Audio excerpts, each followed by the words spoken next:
Hi, good afternoon. This is Ashley Judith. I think we're ready to begin. I can't see anything. Okay.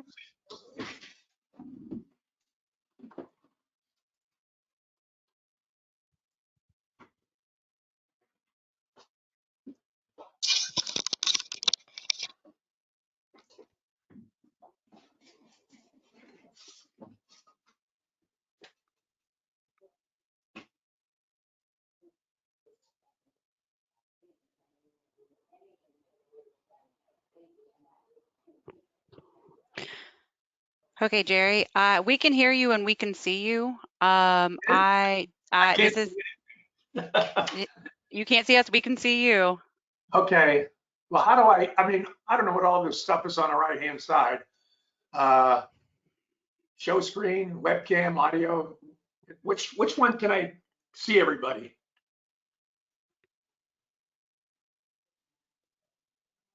I think if you look at the top, it says Talking ASCE Houston Branch, and then there's an Everyone panel, and it's got an arrow, and then you should be able to select who you see. View everyone, view who's talking, view presenter.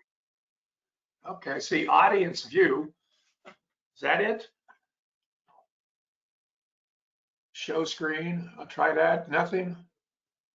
We see your screen. I see your GoToWebinar. Yeah. Internet Explorer. Do you need to share your screen? Yeah, sure. I mean, Okay. will I be able to see people?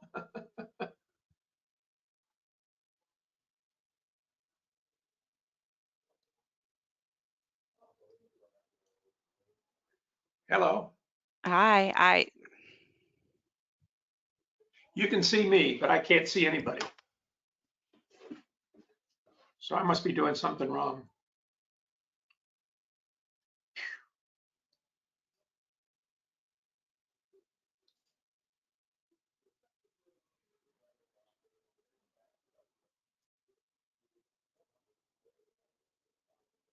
Chris. Hello, this is Chris Weber. Hey, Jerry, we can see you. So if you just want to give a quick introduction for the Coastal Symposium for the Texas chapter of the ASBPA, then we'll just get started pretty quickly. Sorry you can't see anybody, but we can see you. Okay. So am I going to be able to see the presentations?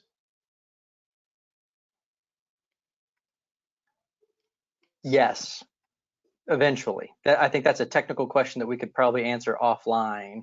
Okay. So that we can get the symposium started. If anybody else is having problems, let me know when you're ready and I'll say something. Yeah, it's time. We're live. We're rolling. Okay.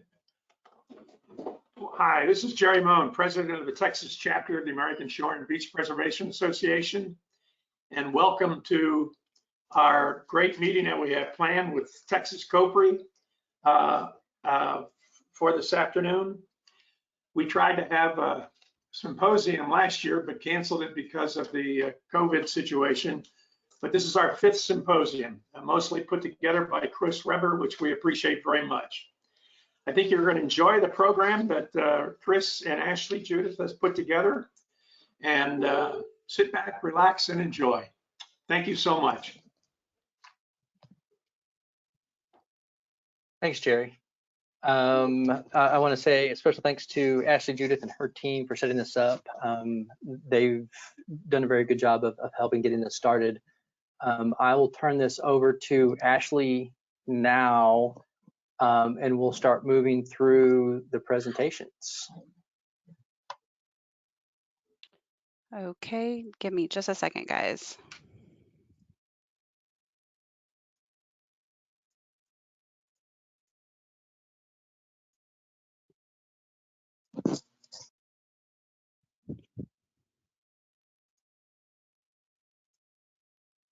While we're waiting, I'll do the usual mea culpas. I appreciate everyone being patient with the virtual platforms.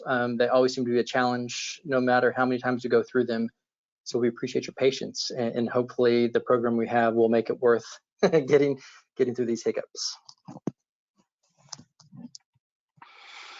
Okay, thank you, Jerry and Chris. As we're getting started, thanks everyone. We're logging in. We are recording, and it will be posted. Our webinar is co-presented by the Texas chapters of ASBPA and COPRI. All attendees are placed on mute, and we recommend to turn off video to minimize bandwidth issues. I will also be muting and moderating that as needed. Presentations will be posted to the chapter webpage afterwards, and we'll send a notification email once that's available. At any time, if you have questions, you can enter them into the chat box, and we'll be moderating those as well. Speakers may choose to answer them as they go or wait till the end. So with that, let me see.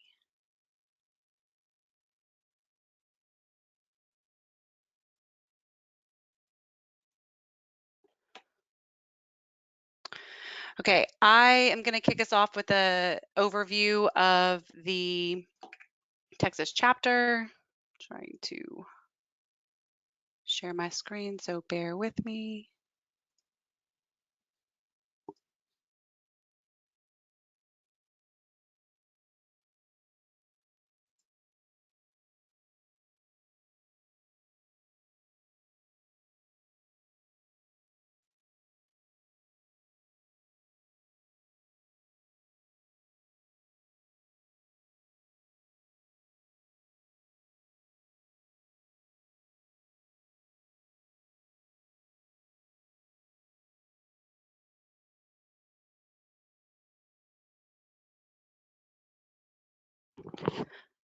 Okay, of course, we practice sharing everyone's slides but my own. So this happens to me every time I try to give a presentation or overview of the Texas chapter. So I'll just speak to it. Our Texas COPRI chapter, were established in 2015. We are probably one of the largest chapters. We have 325 members statewide.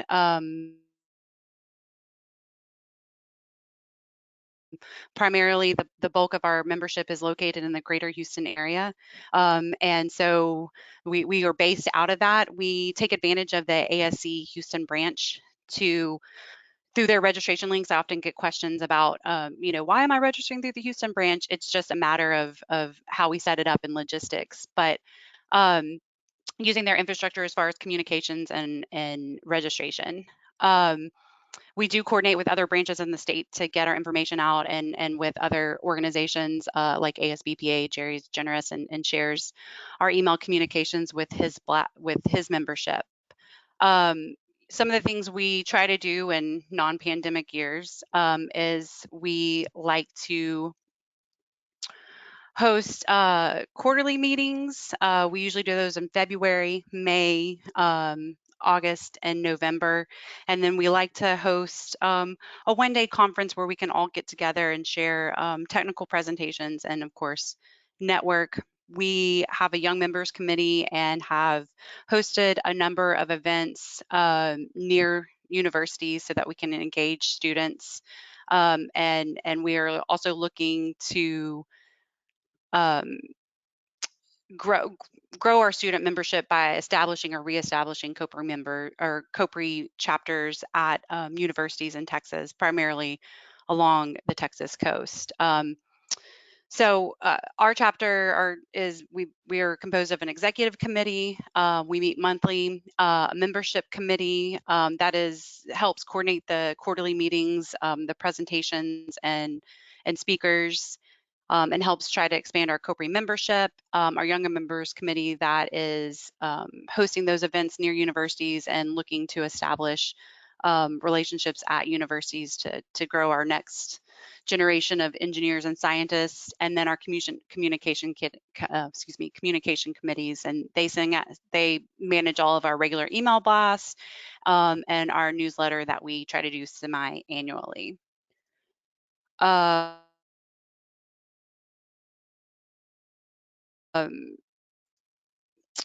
guess add some clarification because people often ask, what is COPRI? Well, COPRI is an institute underneath the American Society of Civil Engineers, and it's looking to be more collaborative and invite in scientists and educators and contractors so that we have a well-rounded view beyond just the engineer's perspective. We do roll up to the national organization, which hosts annual leadership summits at ASCE headquarters. There are a number of professional chapters across the US and a number of technical committees that one can participate in. COPRI is also a sponsor for or organizing partner for the Offshore Technical Conference that we host here in Houston every year. And then there is a ports conference that rotates every 3 years throughout the US, and an international conference on coastal engineering, which occurs every 2 years. I believe it comes to the US about every 8 to 10 years, as it rotates through other locations. So anyways, if you'd like more information on joining COPRI, it is possible to join COPRI as a standalone membership. If you are an ASCE member, you can select COPRI as your institute of choice, and that is a benefit of your ASCE membership, is free membership to COPRI.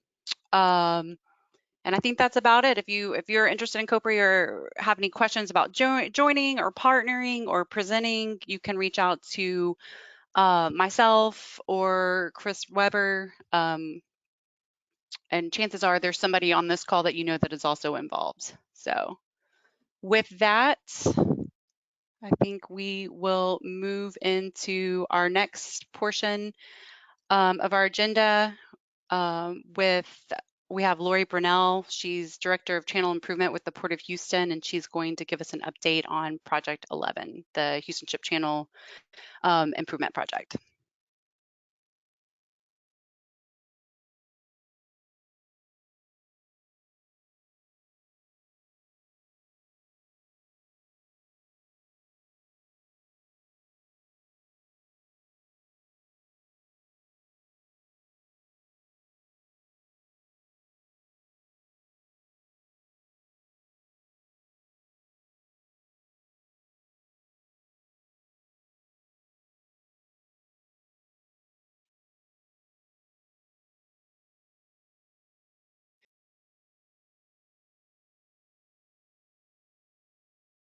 Hey, Lori, I can see your screen. I think you're self-muted though. How's that? I can hear you. Okay, perfect. Can you see the PowerPoint or you just see me? I see the PowerPoint. It is the presenter side of PowerPoint and not the slide alone. Okay, and I'm gonna switch that around. Sorry, guys.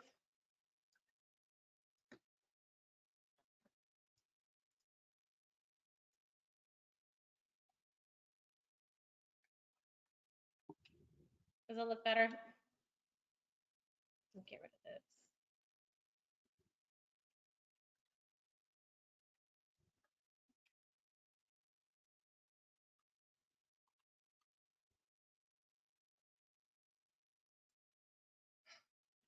Well, I guess just Try to under start. display settings. Yeah, I read your instructions that you sent earlier.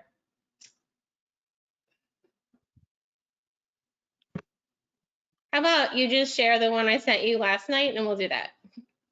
Okay, give me just a second to pull it up. While Ashley's working on that, let me give a quick intro to Ms. Burnell. Lori Burnell joined the Port of Houston as Director of Channel Improvement in September 2019. In her role, she leads a team focusing on the next generation of widening and deepening improvements to the Houston Ship Channel and acts as the key interface with the U.S. Army Corps engineers and strategic advisor to the Port Houston Executive Management. Ms. Burnell joins Port Houston from Taylor Engineering, where she has over 20 years of working on dredging and navigation projects, as well as dredge material management area placement design. She holds a bachelor's and master's degree in civil engineering from the University of Wisconsin-Madison and is a registered professional engineer in Texas and Florida. She is also has the designation of Diplomat Navigation Engineering from the Academy of Coastal Ocean, Ports, and Navigation Engineers. Lori currently serves as the past president of the American Society of Civil Engineers, Coastal Ocean Ports Rivers Institute, and serves on the board of COPRI as well as the Western Dredging Association. Perfect. Thank you for that introduction, and sorry for the odd start, but let's get going here. And so my purpose of my talk today is really just to give an update on the Houston Ship Channel expansion project, which we lovingly call the Project 11 internally. It's our 11th major project at Port Houston, and I'll step through the, I guess, major importance of the Port Houston as we see it, and hopefully you all see it, and we'll step through the major components of Project 11, or the Houston Ship Channel expansion project, as we move forward through the presentation. Next slide.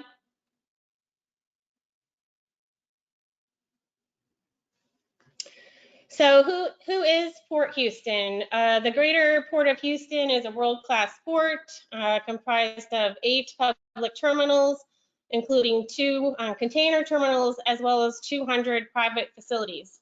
We are home to the largest petrochemical complex in the nation, and we are #1 ranked port in the US by tonnage. Of course, we help facilitate the commerce through the port that helps keep our nation's economy and our local economy moving along. Next slide.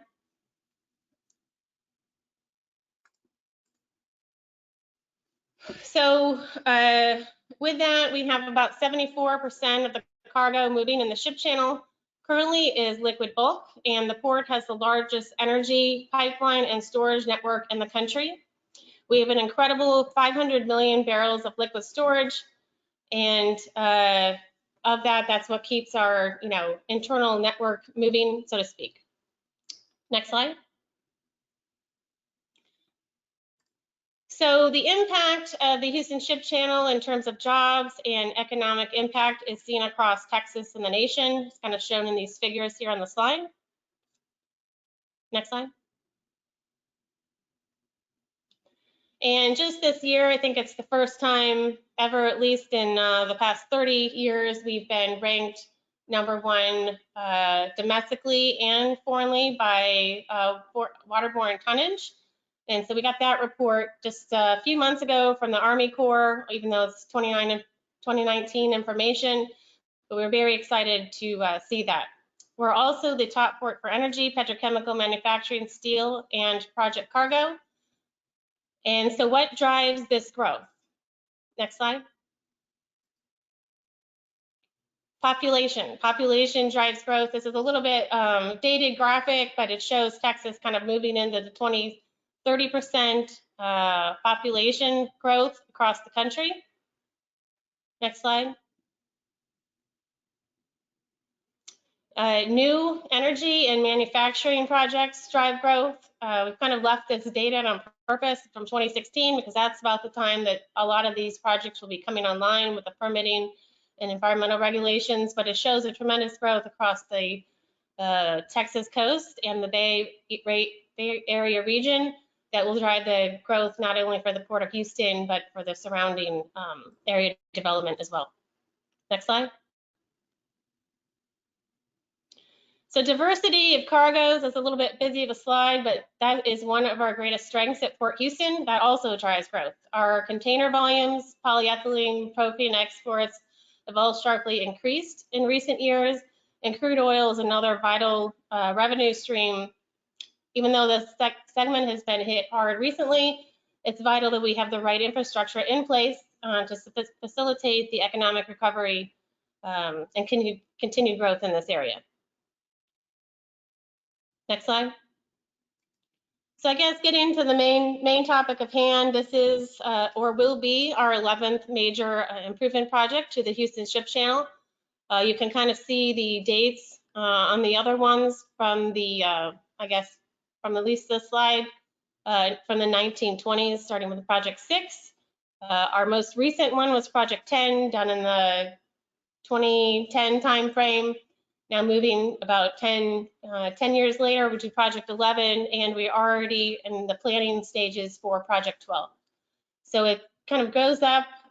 Channel depth is being increased to facilitate those larger container vessels as the population and the cargo demand increase. Next slide. So widening the channel is one perspective. It would be widening the main bay area from 530 to 700 feet. We are partnering with the Corps of Engineers and private industry to accomplish this well in advance of the normal time frame, and we're looking to move out in construction this year. Our first design contract, which is a clearing and grubbing effort for a 500-acre dredge material placement site, will be hopefully awarded at next week's Port Commission meeting. So that's exciting, and hopefully the first Bay Area contract being let in June of this year. So the other, we're also extending the 45 depth to more facilities farther inland and widening the area again through the bay and portions of the interior segment of the ship channel to accommodate those larger vessels. The other component is that we are allowing, with this increase in dimension, two-way traffic. This is critical and crucial to the waterway to keep it open, lessen traffic, and improve safety along our navigation channel. Next slide. So what is our overview, our plan of attack here? We've been in the process of studying this for about 5 years. Nearly 7, the feasibility study kind of on that left-hand side of the time frame kicked off in October 2015. I, in fact, came on board at the port nearing the end of that feasibility phase around September of 2019, and we've been in design full force since then. We are nearing the end. Those dates kind of indicated in red are our key milestones for design. At the 35, 65, 95, and 100% level, we are now nearing the end of our 100% design submittal to the Army Corps and preparing for our industry day with the dredging folks late next month. And that'll be our third and final one before we start that bid process for the dredging projects. We've met a tremendous number of milestones and guidelines from the Corps level, our external engagements, congressional authorization by WRDA, the New START funding that we were able to achieve. And so far we've been able to steadily check all those boxes of completion as we're moving forward through the project. But it's been a great effort and all hands on deck. Next slide. So our team is witnessed here, part of all the hands on deck. Our design teams are Gahagan and Bryant and AECOM forming the joint venture, and their design responsibility is largely the Bay Area and Bayport. HDR is responsible for segments 3 and 4 of the project, which I'll get into a little bit of how those are divided, which is Barber's Cut and the inland portion of the project between Boggy and Sims Bayou. And then Atkins and Fries and Nichols have formed our peer review teams in providing input and expertise on the review of the design packages they come in, along with the Army Corps of Engineers. And then we have supporting teams of Ecologics and PwC, which have been helping in our overall kind of procurement strategy and review of the materials, as well as they come in on specific strategic advice policies. A small portion of our team is represented there on the right, our internal Port Houston team, and we really touch every aspect and group of the port with this project. So it's been a good way for me to get to know people at the port, but certainly to bring everybody together in a collaborative effort. And it's really never been on this scale done at the port. Next slide. So what are we doing? What are our proposed and future improvements? And most of this by now has been locked in, again, as we're approaching nearing the 100% design. But we have the Bay Area segments 1A, B, and C. which all largely involve widening the ship channel, some moving of barge lanes, mitigation for some environmental impacts, and creating new environmental features as part of reuse, beneficial reuse of the material. And then we have Bayport and Barber's Cut, which are represented there in green and blue, or segments 2 and 3.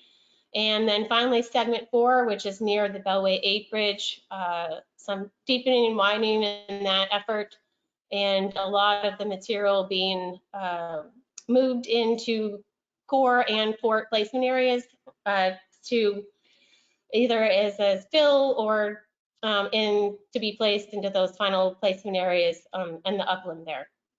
Packages or segments 5 and 6, which are indicated farther west of the project, those will be designed by the Army Corps of Engineers and have not been started yet, but will likely have the kind of start frame of 2024 as we move forward with the other remaining portions of the project.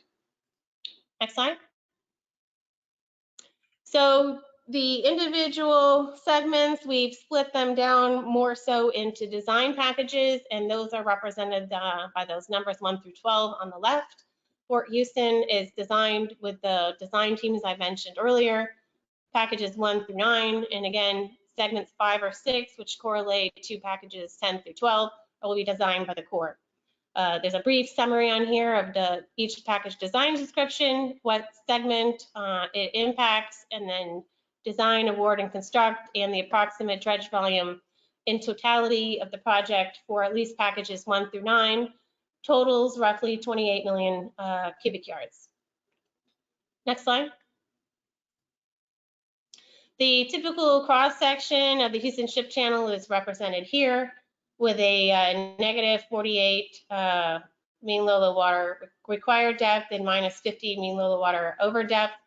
And some barge lanes will be shifted in the upper portions of the bay to allow continued traffic, unimpeded traffic for those barges in the system. Next slide. So I'll quickly go through a lot of the major features of the Bay Area projects, at least as represented by the design packages 1, 3, 4, 5, and 6, and apologize, but that's how we've been mainly referring to these as we've gone through the design, but they're all kind of color coded there, not only to the key in the far upper right hand corner, but to the text in the table and in the graphic there, kind of circled where the impact is going. So the first one is the design package 1, which is the Dollar Reef oyster mitigation.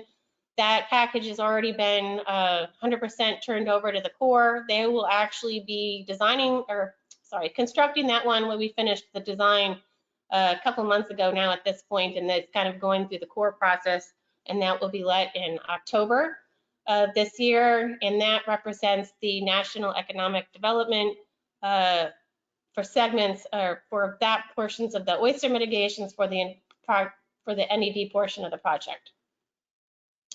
And that's the little teal there, that teal circle there, that's where the oyster mitigation will end up going. Next slide. Or just cycle through the table there. And then package 3, which is Bolivar Road to Redfish, is an 8-mile length with about 1.7 million cubic yards, widening the ship channel again from 530 to 700 feet. And that material will be beneficially reused for the creation of the new Longbird Island. Next slide. For package 4, Redfish to South Boaters Cut, indicated in kind of that bright blue there. There was, based on the geotech information, there was no beneficial use of this material due to geotech conditions, and that will be placed offshore at the ODMDS, about 5.9 million cubic yards over the 12-mile length. Again, just widening the ship channel there from 530 to 700 feet. Next slide. Package 5, South Boaters Cut to Bayport, 13 miles long, 9.6 million cubic yards. This package involves both the Houston Ship Channel widening from 530 to 700, the Bayport widening from 350 to 455, dredging future wharfs 1 and 7 as much as we can. And that material will be beneficially reused at new Bird Island Marsh, which encompasses 3 bird islands with an interior marsh feature. That far northern green circle there, as well as being used for, also involves the construction of the remaining Dollar Reef oyster mitigation, the far southern circle, and then the center circle with the new San Leon oyster mitigation. Next slide.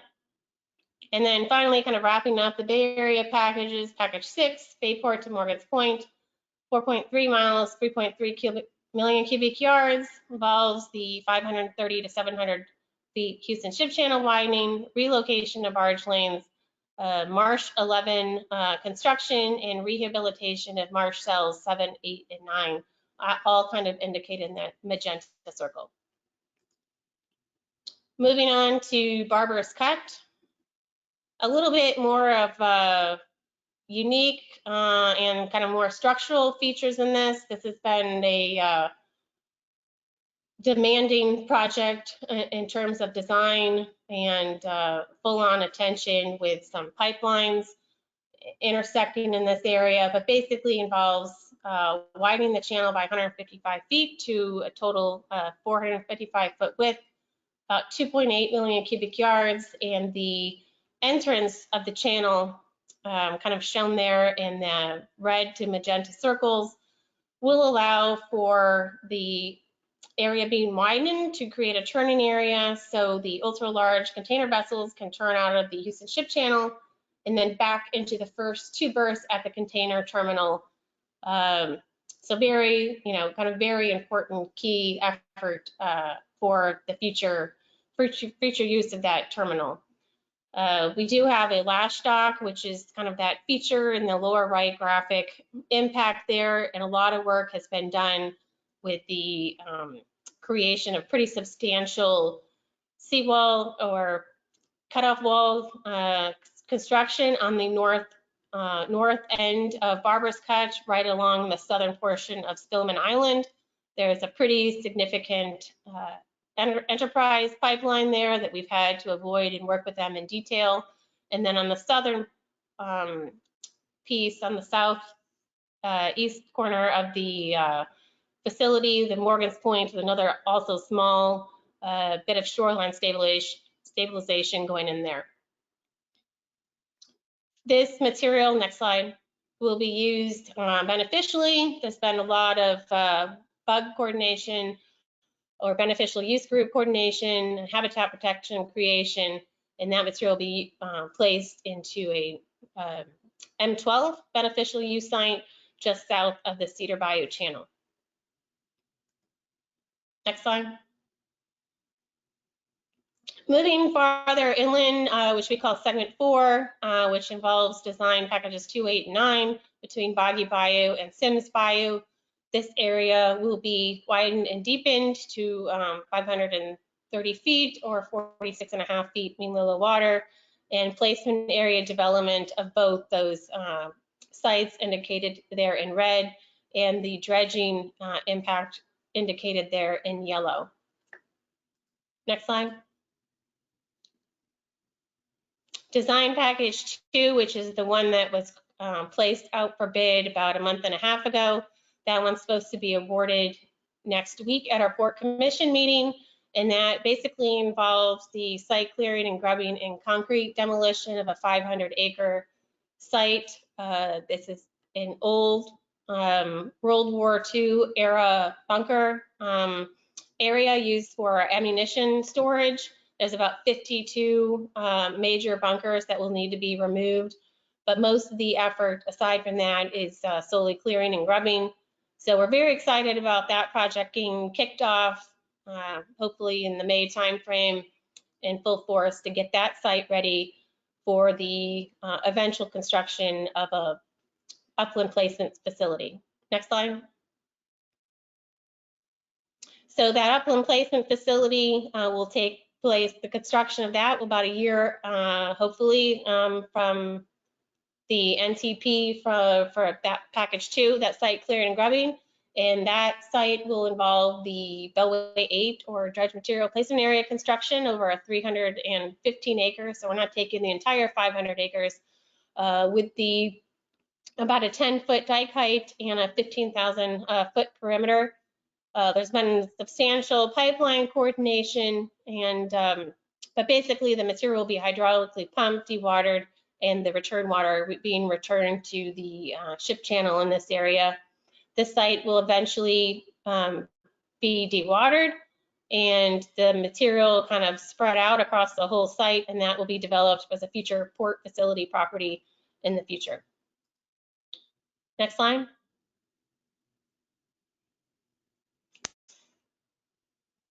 The next slide.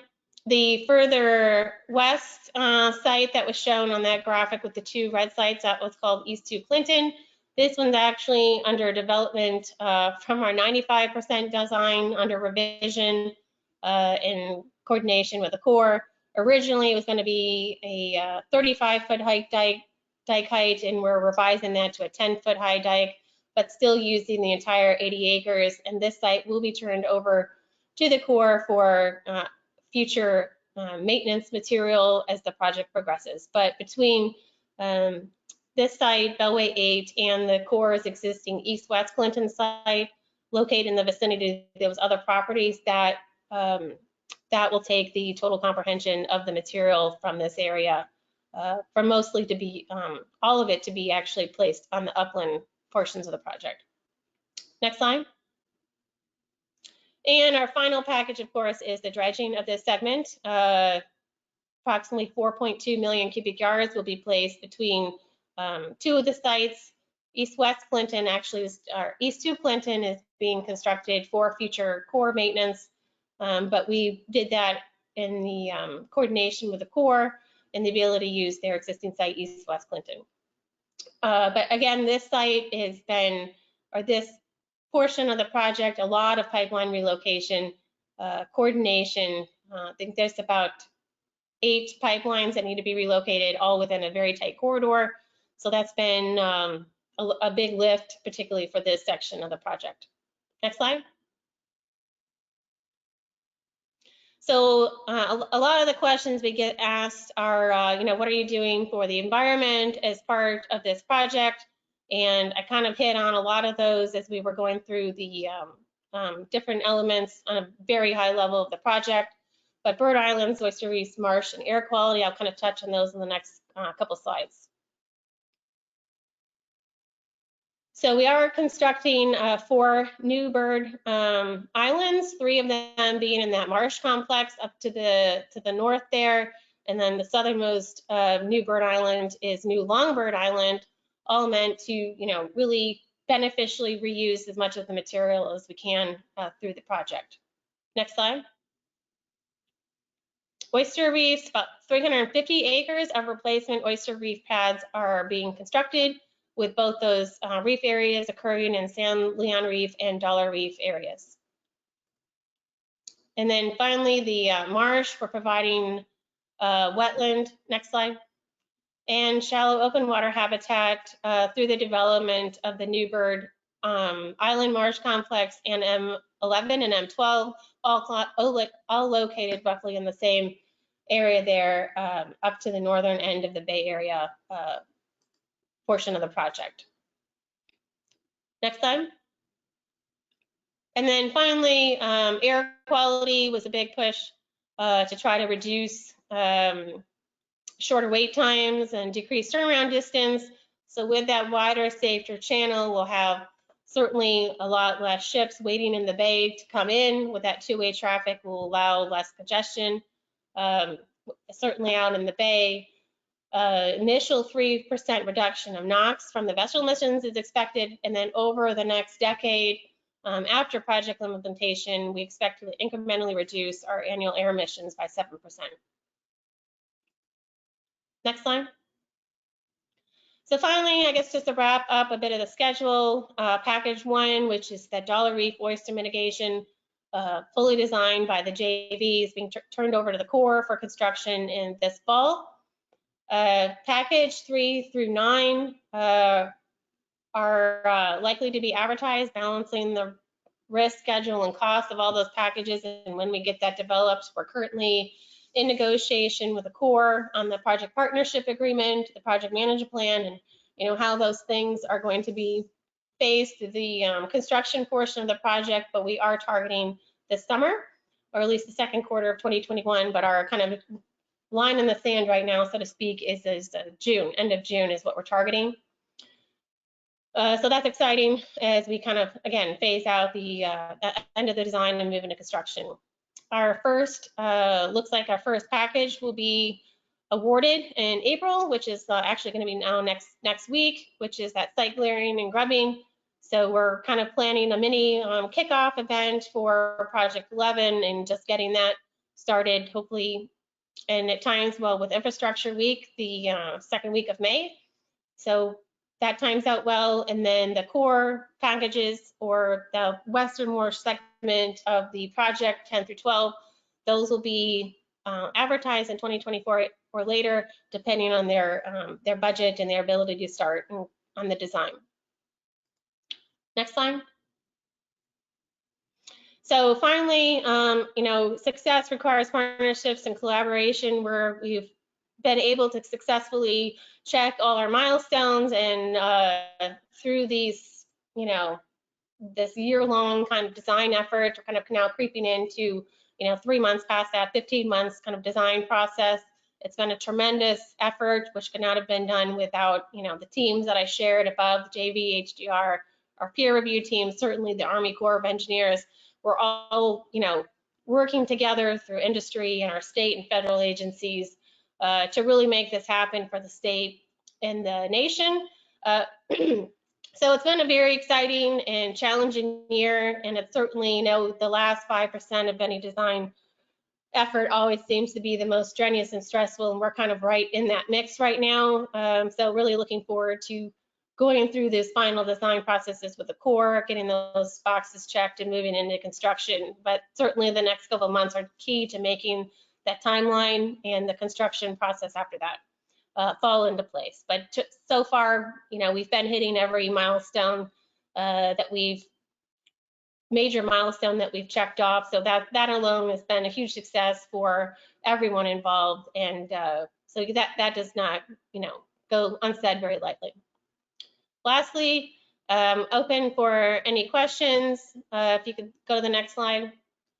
Through the whole presentation, I've had the first Project 11 webpage, expandthehoustonshipchannel.com link. That's where you can go and find the 95% packages for review. There's a KMZ file where you can kind of see the progression of the design as it's gone through the iterations.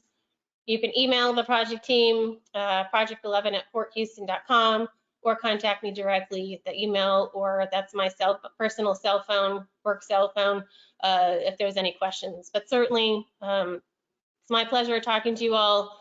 And again, it's been a very exciting year, but it's going to be more exciting the next 5 years ahead. Thank you.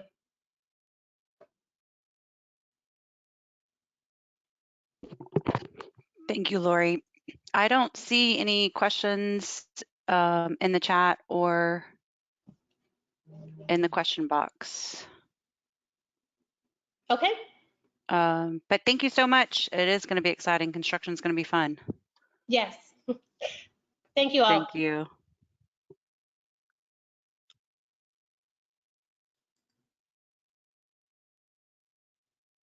Give me just a second, guys.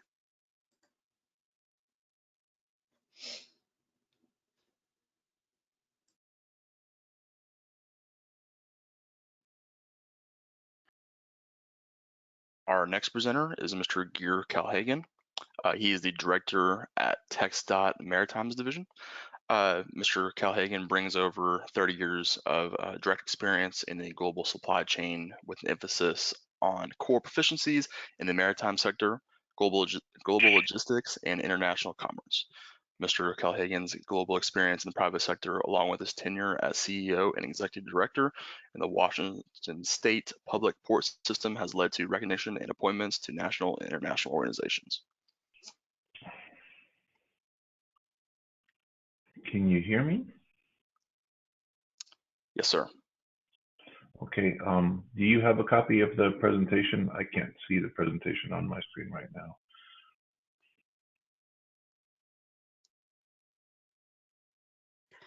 I do have a copy of it, but we can see it. I can. You are sharing it with our audience. Okay, and it's not the presentation mode, correct? Correct. Okay. All right. I'm gonna have to switch to it one time. Let's get okay. So I'll start off. Yeah. Good afternoon, and thanks for this opportunity to present on the role of the Maritime Division at the Texas Department of Transportation. I'm Garrett Aliff Calhagan, the director at the Texas Department of Transportation. I've been in this role for just over a year, and what a year it's been. So I'm going to go over a few of the agenda items for our discussion. First, I'll be talking briefly about the history and the mission and the structure of our division. Then I'll speak briefly about the 2016 expansion of the Panama Canal and the impact that it's had on global trade. Then we'll discuss the importance of Texas ports and to the state, national economy, as well as the Maritimes Division in promoting their development and intermodal connectivity. Then we'll move over to talking about Texas Department of Transportation's role as a non-federal sponsor of the Gulf Intercoastal Waterway. And finally, I'll highlight on some of the other projects that our division is working on.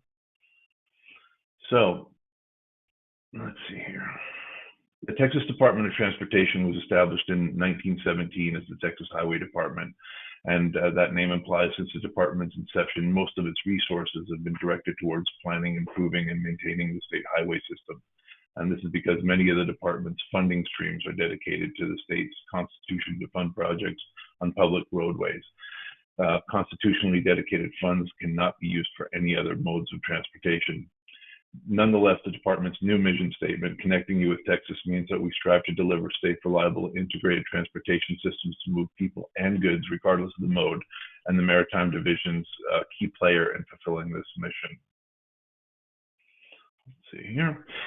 The Maritime Division was created in 2012 at the recommendation of the Texas House Committee on Transportation and the working group that was convened to study how the 2015 expansion of the Panama Canal would affect Texas ports. Our duties include and fall under two main umbrellas: promoting the development and intermodal connectivity of Texas ports and waterways, and fulfilling TxDOT's responsibilities as a non-federal sponsorship of the Gulf Intercoastal Waterway. In today's presentation, I'll first discuss Texas ports and what TxDOT is doing to promote their development, and then turn to our initiatives on the Gulf Intercoastal Waterway. Here. Before I continue talking about the Maritime Division, I want to touch on something I said in the last slide about the Panama Canal. Specifically, why would Texans have a Panama Canal stakeholders working group, and why would it advocate for TxDOT to establish a Maritime Division at all? And what does the canal that's almost 3,000 miles away from the TxDOT headquarters in Austin have anything to do with Texas? As you can see from the map, Panama Canal is vital to the maritime industry because it shortens the waterborne distance from Los Angeles to New York City by 8,000 miles. And that's the same distance from Guangdong, China to Los Angeles, and it takes a average cargo ship about 20 days to get there. So it's so important that the shipbuilders have to take the size of the Panama Canal into account when they are designing ships. And the canal is the smallest choke point that a vessel traveling from China to Houston, for example, has to pass through. So if you're a shipbuilder, you have to make sure that your ship fits through the canal. And the vessels are even classified by whether or not they fit through the Panama Canal. The ships that can fit are called Panamax, and those that can't are called Post-Panamax. Let's see here. So Texas has 11 deep draft ports. These are ports that have ship channels deeper than 30 feet and can handle large ships, and 7 shallow draft ports that are ship channels are usually around 12 to 15 feet and usually handle barge traffic. There's a saying in the maritime industry, if you've seen one port, then you've seen one port. And that is used to highlight how unique each individual port is. Same is true in Texas. On the slide, there are a few photos of various Texas ports. Port Houston, the largest in Texas, handles a significant number of containers as well as plastic resins, steel, and petrochemicals. The Port of Harlingen, one of our smaller ports, handles sugar as well as agricultural products from the valley. Port of Galveston, Texas is Texas's only cruise port and the 4th largest cruise port in the nation. Each of these ports in Texas is unique with different strengths and different needs, but each one contributes to the state and that regional and national economy. So let's see here. Texas ports are also critical to the economic growth of Texas. In 2018, the Texas ports ranked 2nd in the nation for total waterborne tonnage handled, moving more than 569 million tons of cargo. We ranked 1st in the nation for waterborne tonnage of imports and exports. And 5 of the Texas ports are ranked among the top 20 U.S. ports in total tonnage. Port of Houston, Port of Beaumont, Corpus Christi, Texas City, and the Port Arthur. In 2015, the latest year that we have the data for, Texas ports generated more than 116,000 direct jobs, supported 260 million in total economic output, and 92 billion in personal income, and generated $247 billion in trade. The Texas Ports Association is updating the study this year, and we should have new data available shortly. Unlike other states, though, ports in Texas are not state entities. TxDOT does not have any regulatory authority over the ports. We don't direct their activities, and they don't receive any direct state funding. Therefore, frequent communications with the ports is critical to accomplish our mission. TxDOT Maritime needs to know what the port's needs are and how we can help mitigate some of their challenges. One way we do this is through the Port Authority Advisory Committee, known as the PAC, a 9-member committee made up of 1 permanent member from Port Houston, 3 rotating members from the Upper Coast, and 3 from the Lower Coast, who are each appointed by the Texas Transportation Commission, TxDOT's governing body. The Lieutenant Governor and the Speaker of the House each appoint an additional member. The committee gives visibility to port issues and makes sure that elected officials and agency leaders and the general public are aware that the ports are a vital component of the transportation system. The committee's responsibilities include advising the Transportation Commission and TxDOT on maritime matters and developing a biannual maritime port mission plan. Until recently, the PAC was required to develop both a port mission plan and a port capital plan, but during the last legislative session, a bill was passed that merged these 2 reports into a single maritime port mission. The mission plan outlines the missions and goals of the Port Authority Advisory Committee and serves as a comprehensive document TxDOT uses to highlight the economic contributions of Texas ports to the state and the nation, and documents infrastructure challenges and funding needs of the port. In 2022-23, the Port Mission Plan, which the Maritime Division and the PAC have completed, incorporates the past Port Capital Program and a new section of the plan called the Port Capital Investment Report. The 2 other main sections of the Port Mission Plan will remain the same as the previous iteration, which are the Port Connectivity Report and the Ship Channel Report. Here. Another substantive change in the 2022-23 Port Mission Plan is the Port Connectivity Report section, and the goal going forward is to work with ports to determine what all of their connectivity needs are, including roadway, railway, pipeline, airport, and waterside connectivity, and incorporate these needs into a living list of possible projects that is updated with each future iteration of the Port Mission Plan. This way, when specific funding becomes available, such as rider funding, the PAC and the Maritime Division can use the Port Connectivity Report to determine which of the port projects are eligible for funding. Therefore, going forward, it is imperative that the port community participate in the data collection and future port connectivity reports, as this will be the go-to list for what projects will be funded in the future. Okay, the Port Capital Program is a strategic list of port priority projects that are eligible for state funding should any become available. Ports and navigation districts submit the projects to the PAC to be considered in the PCP. Each project is then evaluated on its strategic importance to the port, the larger port system, and the state as a whole. The projects are evaluated on 5 benefit categories: economic impact, operational impact, enhanced connectivity, improvement of safety and security, as well as other benefits. This year, the PCP identified 31 eligible capital projects in 1 eligible study and 8 different ports. 26 ports totaling $510 million were located on port facilities, and 5 projects and 1 study totaling $526 million were located on the waterways. The PAC has requested that TxDOT puts forward legislative appropriations requests of $130 million to fund these projects. Let's see.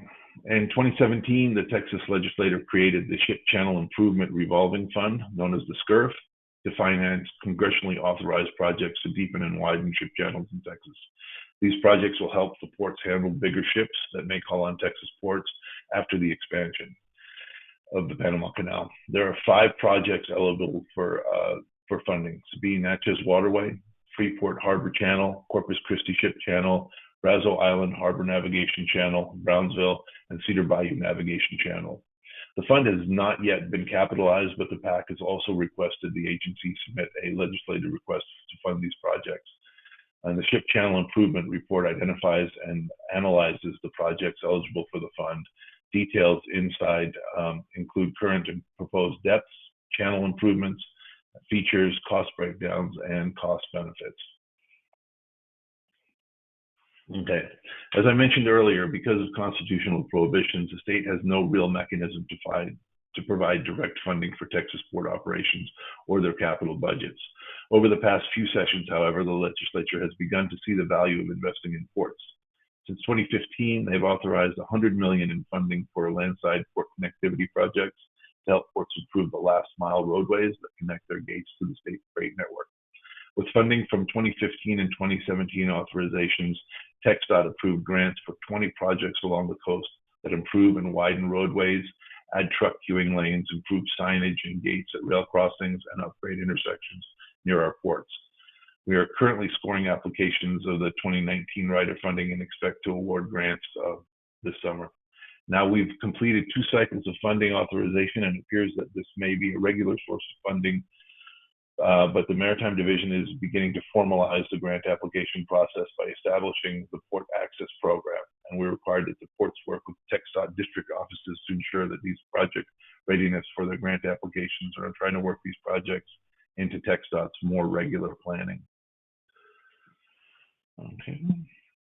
On the other side of the coin, TxDOT also acts as the non-federal sponsor for the Gulf Intercoastal Waterway. The GIWW is a man-made shallow draft waterway that runs 1,100 miles along the Gulf Coast from St. Marks, Florida to Brownsville, Texas. The Texas segment of the GIWW connects 20 ports along the coast and allows for the movement of approximately 80 million tons of cargo annually.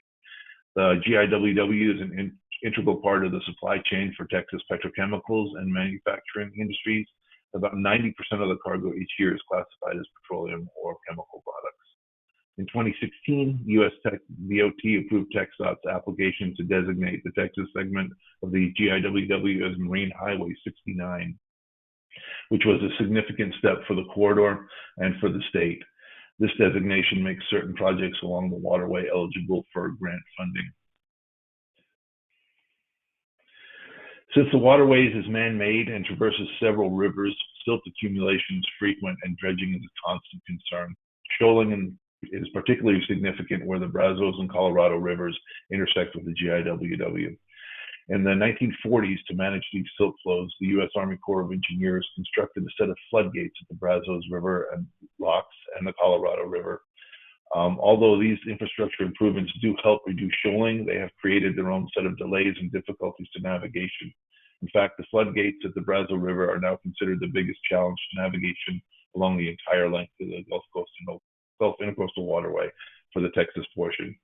And each of these floodgates causes about $8,000 in damages and $11 million in delays due to facility inadequacies, and has contributed to 36 accidents over that period of time.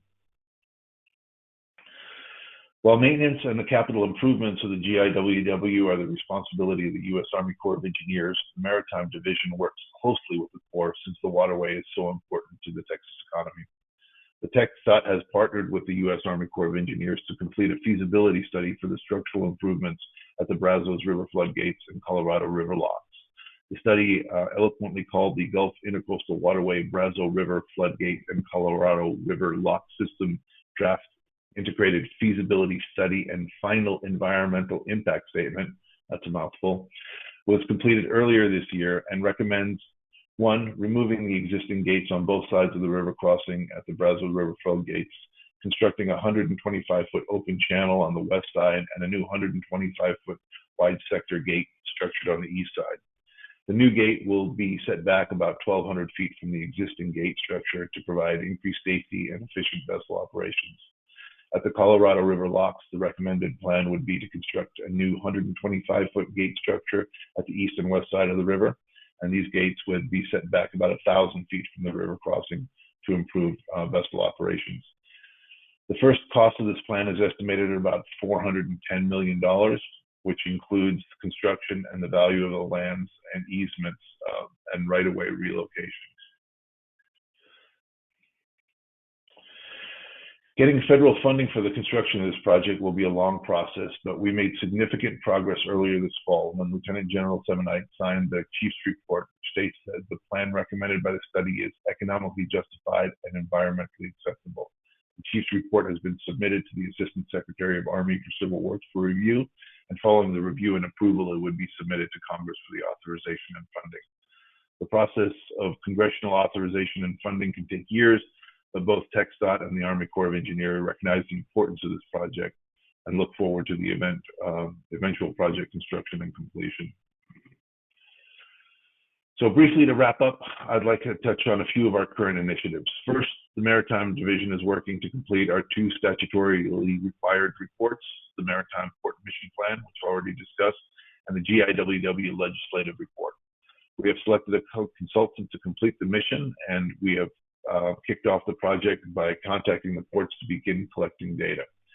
We decided to do our GIWW legislative report in-house this year and are working on that now.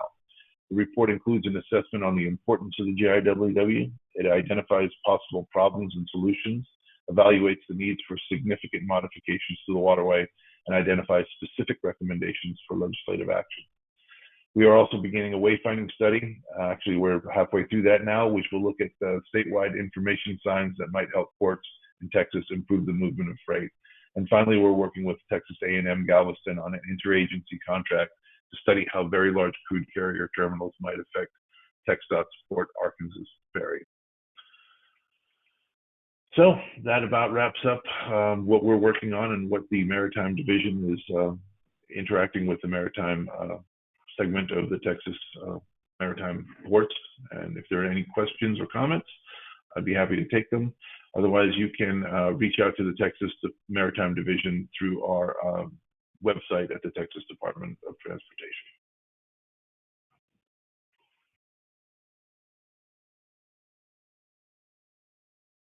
Yeah, that's a wrap.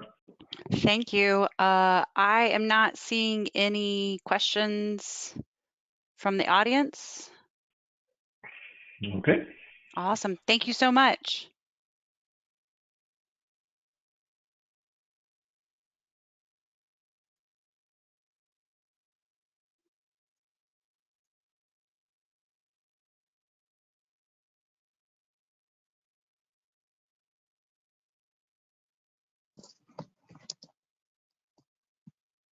All right, so we're going to move into the ASBPA Blue Flag Initiative. We're going to start moving into the ASBPA Blue Flag Initiative. If questions do come up, please type them into the panel and we will get them to each of the presenters and get them answered. I'm going to simply start out by introducing Kelly Deshawn, who is leading the Galveston Island Blue Flag pilot project in Galveston Beach. And I'll turn it over to her and let this segment and session begin. Hi, good afternoon. Kelly Deshawn. You know, I'm not familiar with this program, so before we start, Judith, can you see me? I can see your screen, but if you're sharing your webcam, I cannot see you. Okay, so I'm not sharing my screen. I simply wanted to share my camera. Let me see. Oh, wait, that might be the magic button.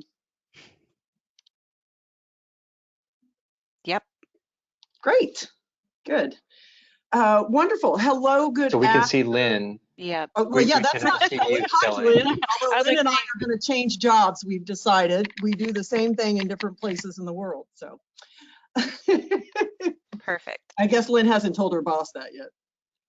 Good afternoon, Kelly DeShawn. I am the Chief Executive Officer here at the Galveston Island Park Board of Trustees and Convention Center, and I am so pleased this afternoon to have this opportunity to speak to you about a novel and innovative program that ASPBA at a national level is bringing. Before I do that, however, I did want to raise my voice as an ASPBA member and thank COPRI for harnessing this technology, bringing us all together, bringing my panelists from New Brunswick, Canada as well. This forum has become such an important forum for my staff and I as we build relationships and build beaches across Galveston Island. And so really pleased that COPRI has come to the table and helped us. I could see how you would need an Institute of Engineers to pull something like this off. I can also see, although I can't see you, as Mr. Moan, our Texas chapter president, indicated, I can't personally see you, but I can see in the box all my great colleagues, Bianca Broman, Brandon Hill, Cameron Perry, Daniel Hauman, Juan Moya, Angie Sunley, Kevin Frenzel, Lauren Novak. Glad to have you there, Lauren. And Leslie Pickle, if you haven't met Leslie Pickle yet, she's the new managing director for ASPBA at the national level. So thanks for joining us this afternoon, Leslie. And some of my favorite folk, Peggy Zahler, Rhonda, Greg Hirsch, and Rob Thomas. Thanks for all being here. I can't wait to see you again sometime soon at the Convention Center or up on the beaches. Also want to thank Chris Weber and the board of the Texas ASPBA chapter for allowing us this forum to share this afternoon, this program that we're so excited about. It is a program to facilitate co-management, environmental management of the coastal zone. American Shore and Beach Preservation Association is working to establish the framework for this third-party environmental quality program, which will allow us to subscribe to a series of criteria and have someone else come down and validate it and say, yep, you're good. So excited about that. As I talked with my colleagues who are going to be on the panel this afternoon from Canada, I think we all showed a little bit of surprise that Blue Flag had not already been implemented in the United States because the flag has been raised at 4,600 destinations across 50 countries around the globe.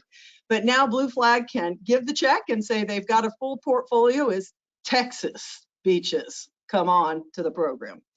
As the Director of Tourism for Galveston Island, I am keenly aware of our coastal environment given its relationship to our tourism product. Misconception on the color of the water, the impact of seaweed, flesh-eating bacteria, can have a significant and an immediate impact on our tourism revenues. And tourism here on Galveston Island generates 50% of the city of Galveston's general fund. It keeps the lights on, it keeps the potholes plugged. So coastal environmental issues here in Galveston are business issues for us. Our interest in Galveston and being a part of this Blue Flag pilot was multifaceted. As the Director of Tourism, I'm interested always in marketing.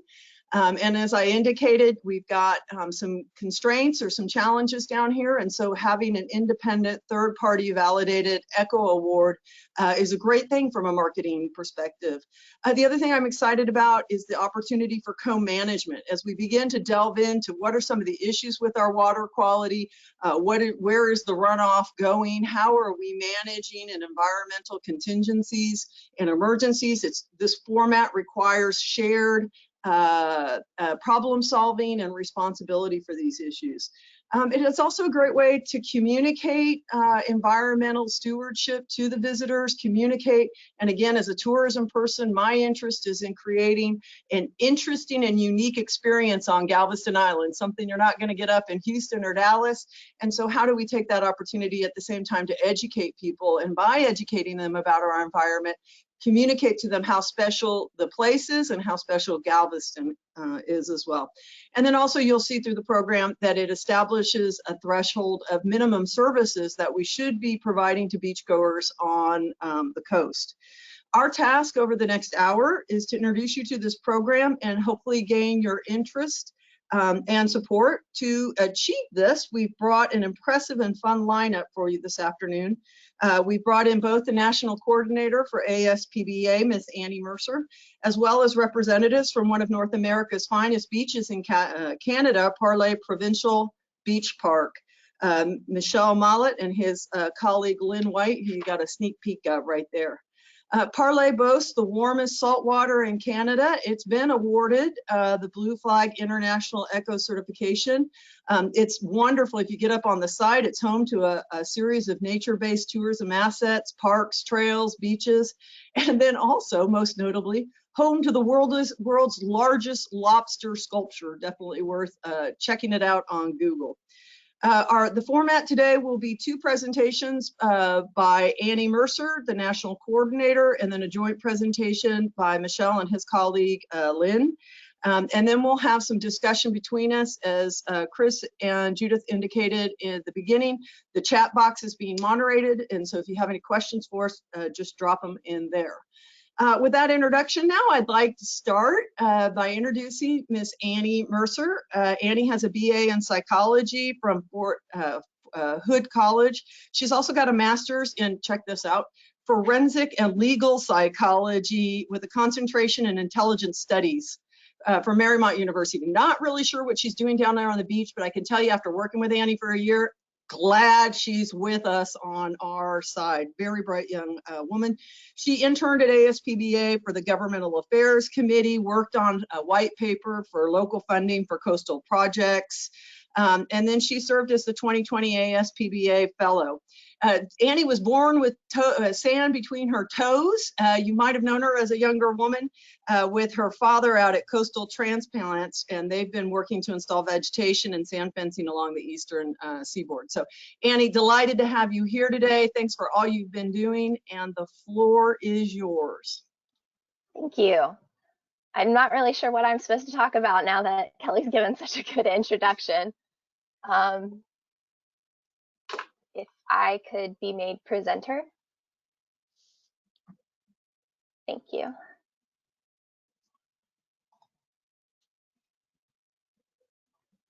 All right.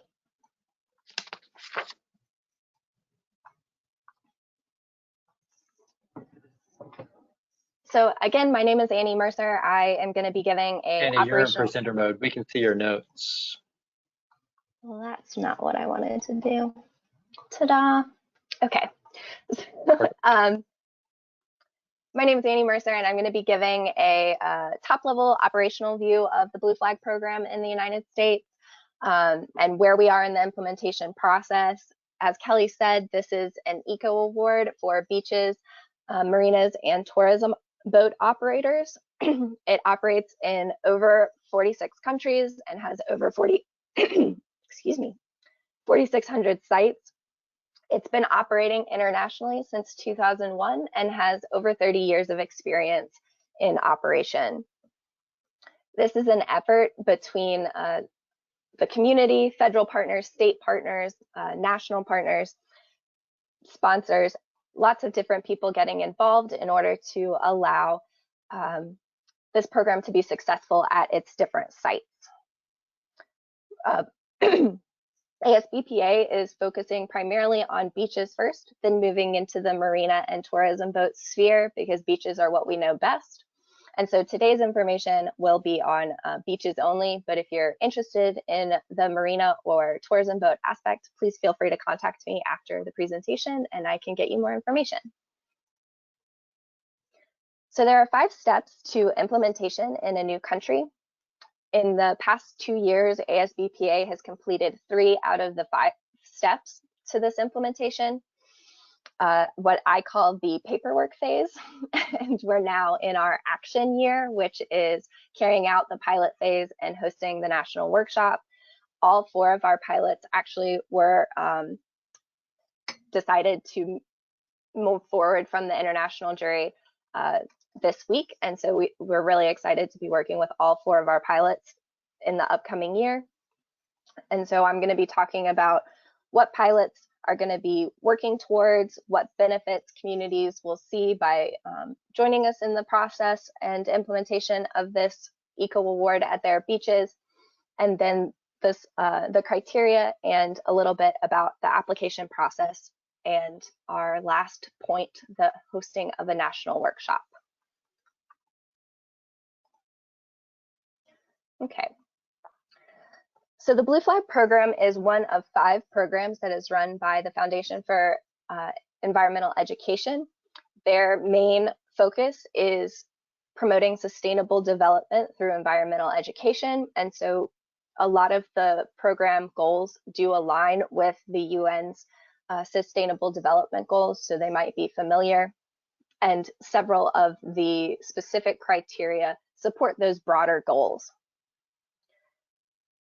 The Blue Flag program targets obviously beaches, marinas, and tourism boat operators in increasing environmental education, adding that multi-stakeholder engagement process, promoting healthy and safe coastal environments, increasing environmental values and sustainable lifestyles, and encouraging ongoing organizational development, integration of conservation and development, and appropriate policies and decisions. So by working to achieve these broader goals through the specific criteria compliance, communities can see a wide number of benefits ranging from management, environment, tourism, and branding.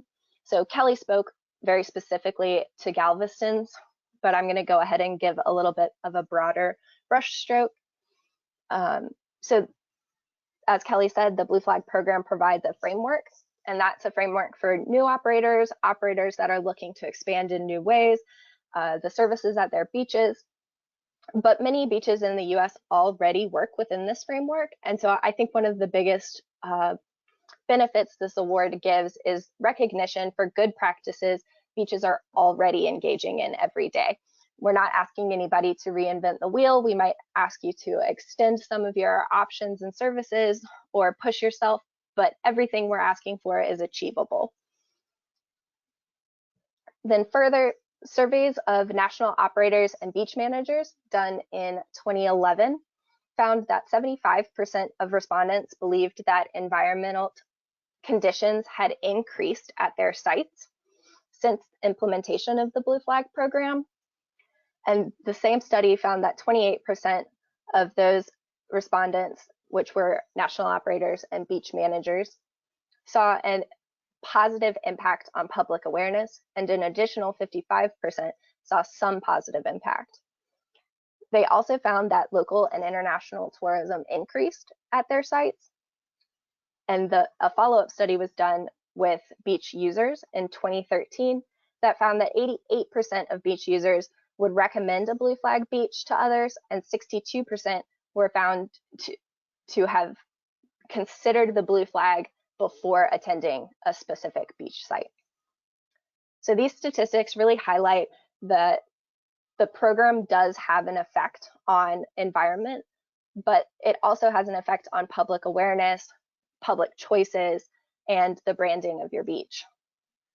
Finally, I think that one of the important things that Blue Flag symbolizes on a scale outside of being the largest eco award is a community's commitment to innovative, collaborative, and sustainable solutions. The Blue Flag program produces these kinds of benefits through a set of significant but achievable criteria. Interested beaches must meet 33 specific criteria, and I'm not going to go into a lot of detail, but I'll pull out the biggest highlights for each of the categories. So for environmental education and information, you're looking at offering environmental education activities to the public, adding information about the Blue Flag program specifically and the specific environment, ecology, habitats, species that are in your beach and make your beach unique, and then going over a code of conduct for visitors. For water quality, it really distills down to frequent sampling and management of potential pollution sources to ensure that excellent water quality is maintained throughout the season. Environmental management has the majority of the criteria within it, but it focuses on those daily management actions such as maintaining access ways, maintaining buildings, making sure that you have clean facilities, enough trash cans, that there's a recycling option. And so really recognizing those things that you are already doing. For safety, as Kelly mentioned again earlier, it's really preparing ahead of time for emergencies and accidents and having plans in place and procedures that reduce risk all around. And finally, for services, you're looking at promoting access for all through accessible design, through accessible equipment, so Moby mats, beach wheelchairs, stuff like that, and then free use by the public of the beach.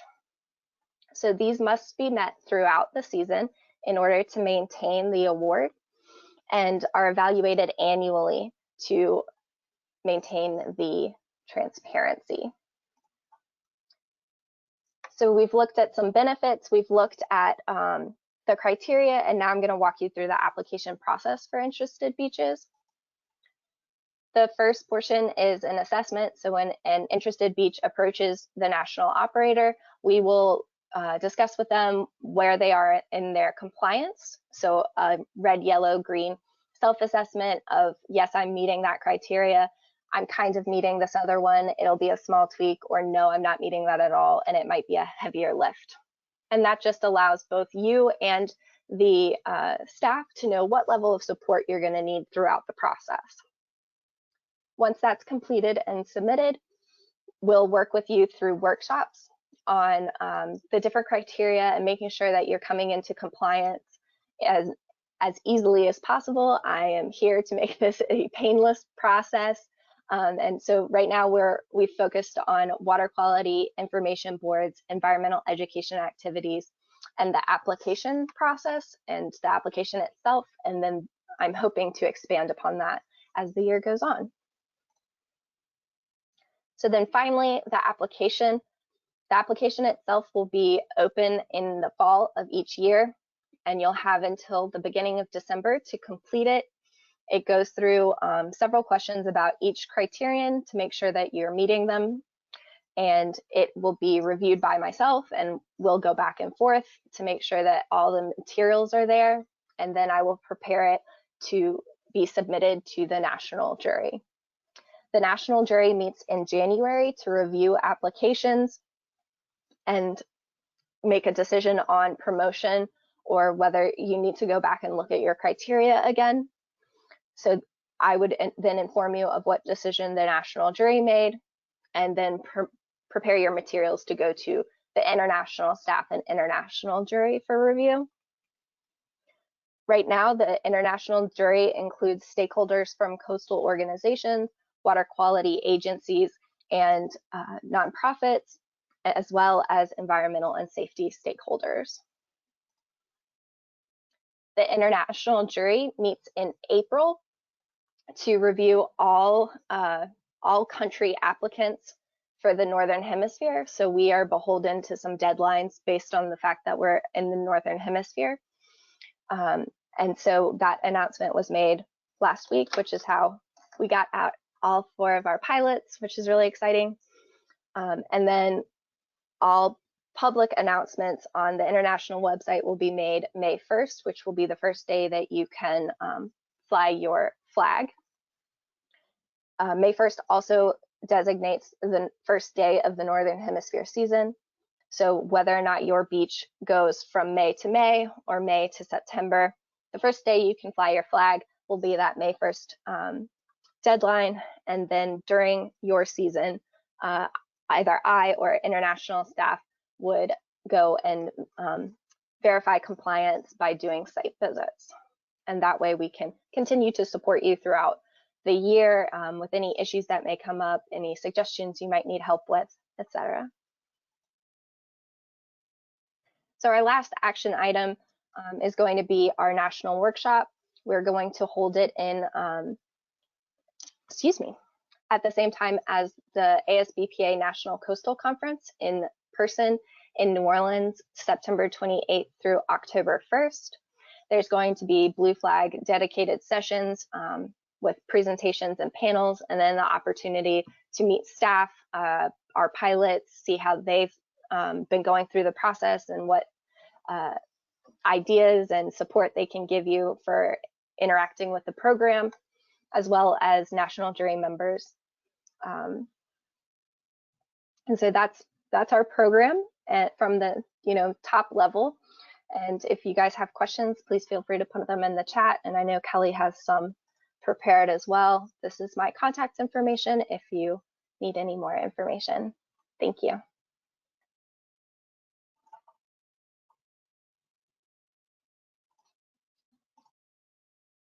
Great job, Annie. Thanks for laying all that out. And I think before we go ahead and take any questions, I want to go on to present the next two presenters who are going to tag team it. First, my colleague doing the same job I do down here up in Canada and New Brunswick, Lynn White, is the proud mom of two and an Army wife. She's been with the New Brunswick Tourism Bureau for 15 years. The New Brunswick's Parks mission is to provide inclusive, protected natural and cultural destinations that inspire wellness, enjoyment, and education for all. In the Tourism Bureau, Ms. White has held different roles within the government, marketing and visitor engagement and product development. Over the last 7 years, she's worked specifically with the New Brunswick's parks and is manager of the provincial park operations, somewhat like our state park operations, and oversees the management of 8 provincial parks, which includes beaches, golf courses, campgrounds, downhill skiing, and mountain bike parks. I had jokingly said that I wanted to change jobs with Lynn when we communicated on the pre-meeting. I was saying how tough it was down here because it was only 70 degrees, and she said she thought she saw snow on the way to work that morning. Lynn had been responsible for implementing the Blue Flag program in its initiation, but she's supported today by Michelle Mallett. Michelle is a recreation professional with his degree from the University of Moncton in New Brunswick. He's been working for 15 years out in the field in different roles of community development, recreation, and working with various municipalities. Throughout his career, Michelle has had the opportunity to manage the Acadian Peninsula Ecological Park and has led on the establishment, operation, and management of the Shidak Multifunctional Center for 8 years. He took this job in 2019 as the full-time manager of one of the province's most prominent major tourism destinations, the Blue Flag Eco-Certified Parley Beach Province Park and Murray Beach Provincial Parks. And they're going to present on that today. With that, Michelle and Lynn, I leave it to you.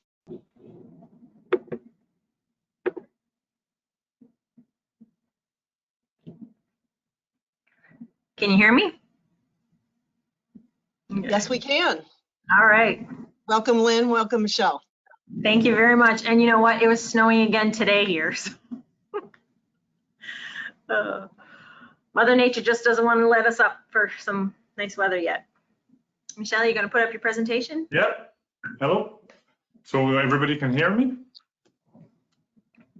Yes, sir. You're clear as a bell. Perfect.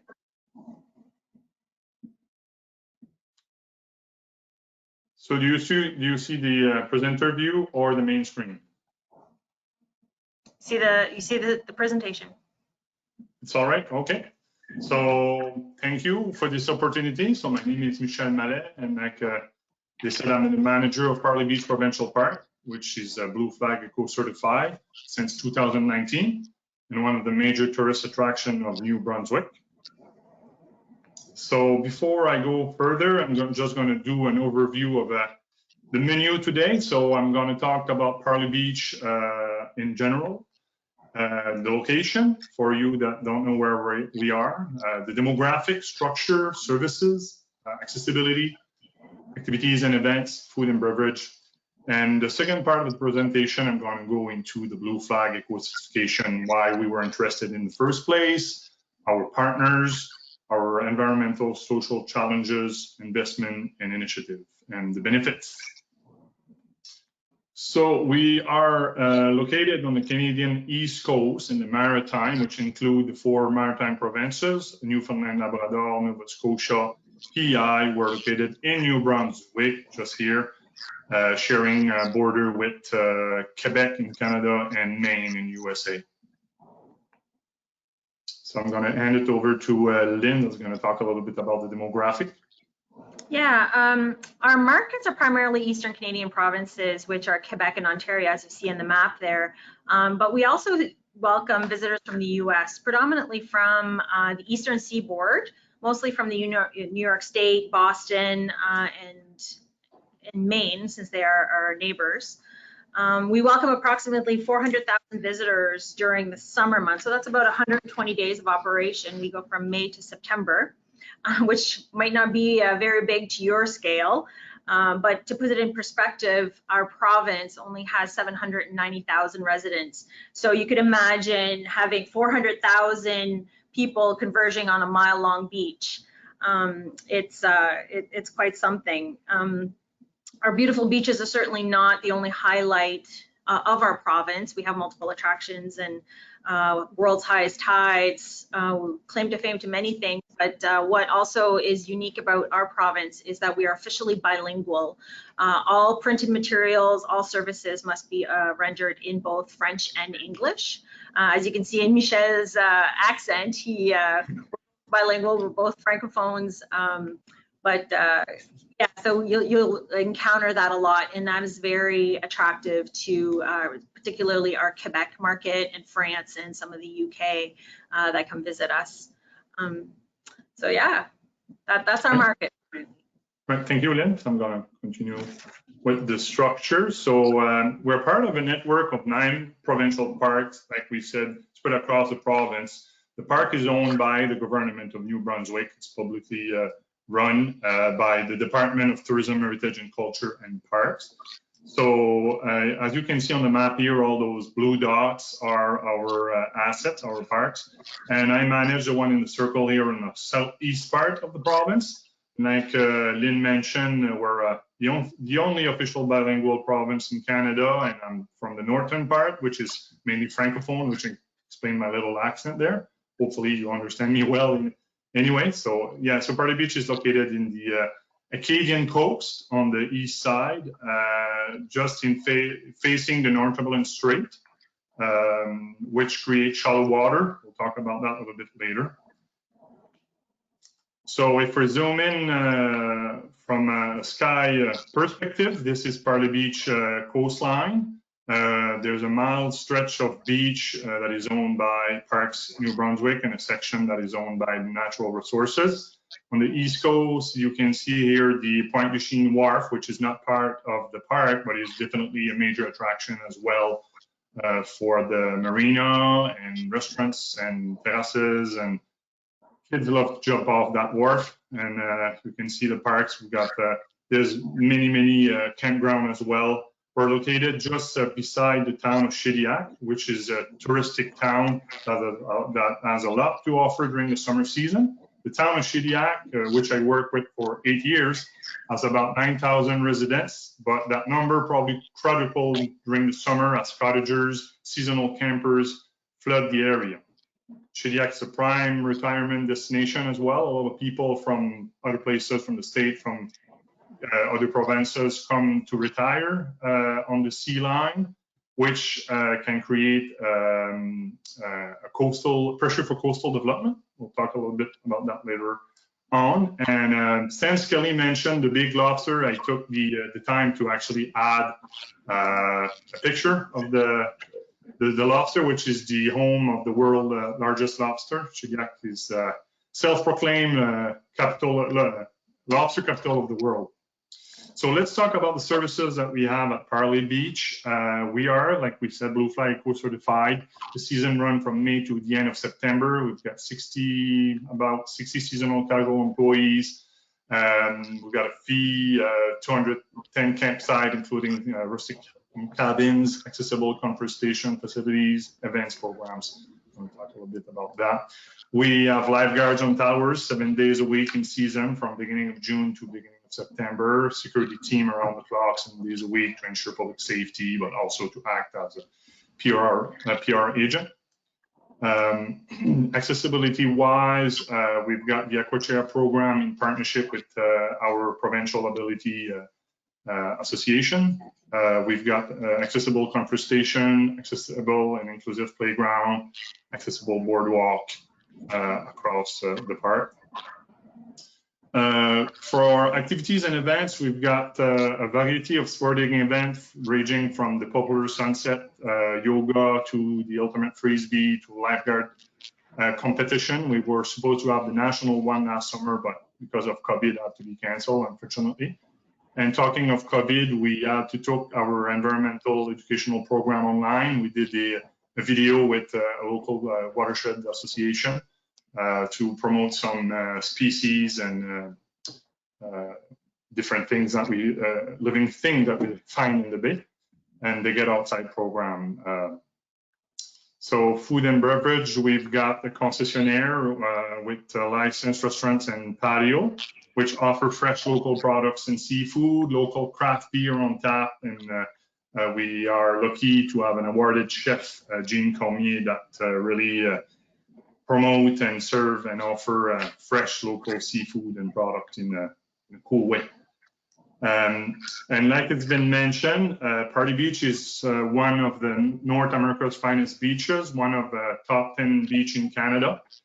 The water is warmer than an Olympic swimming pool, warmer than anything north of Virginia, and warmer than waters anywhere else in Canada. In the summer, the water can go up to 29 degrees. That's 84 degrees Fahrenheit.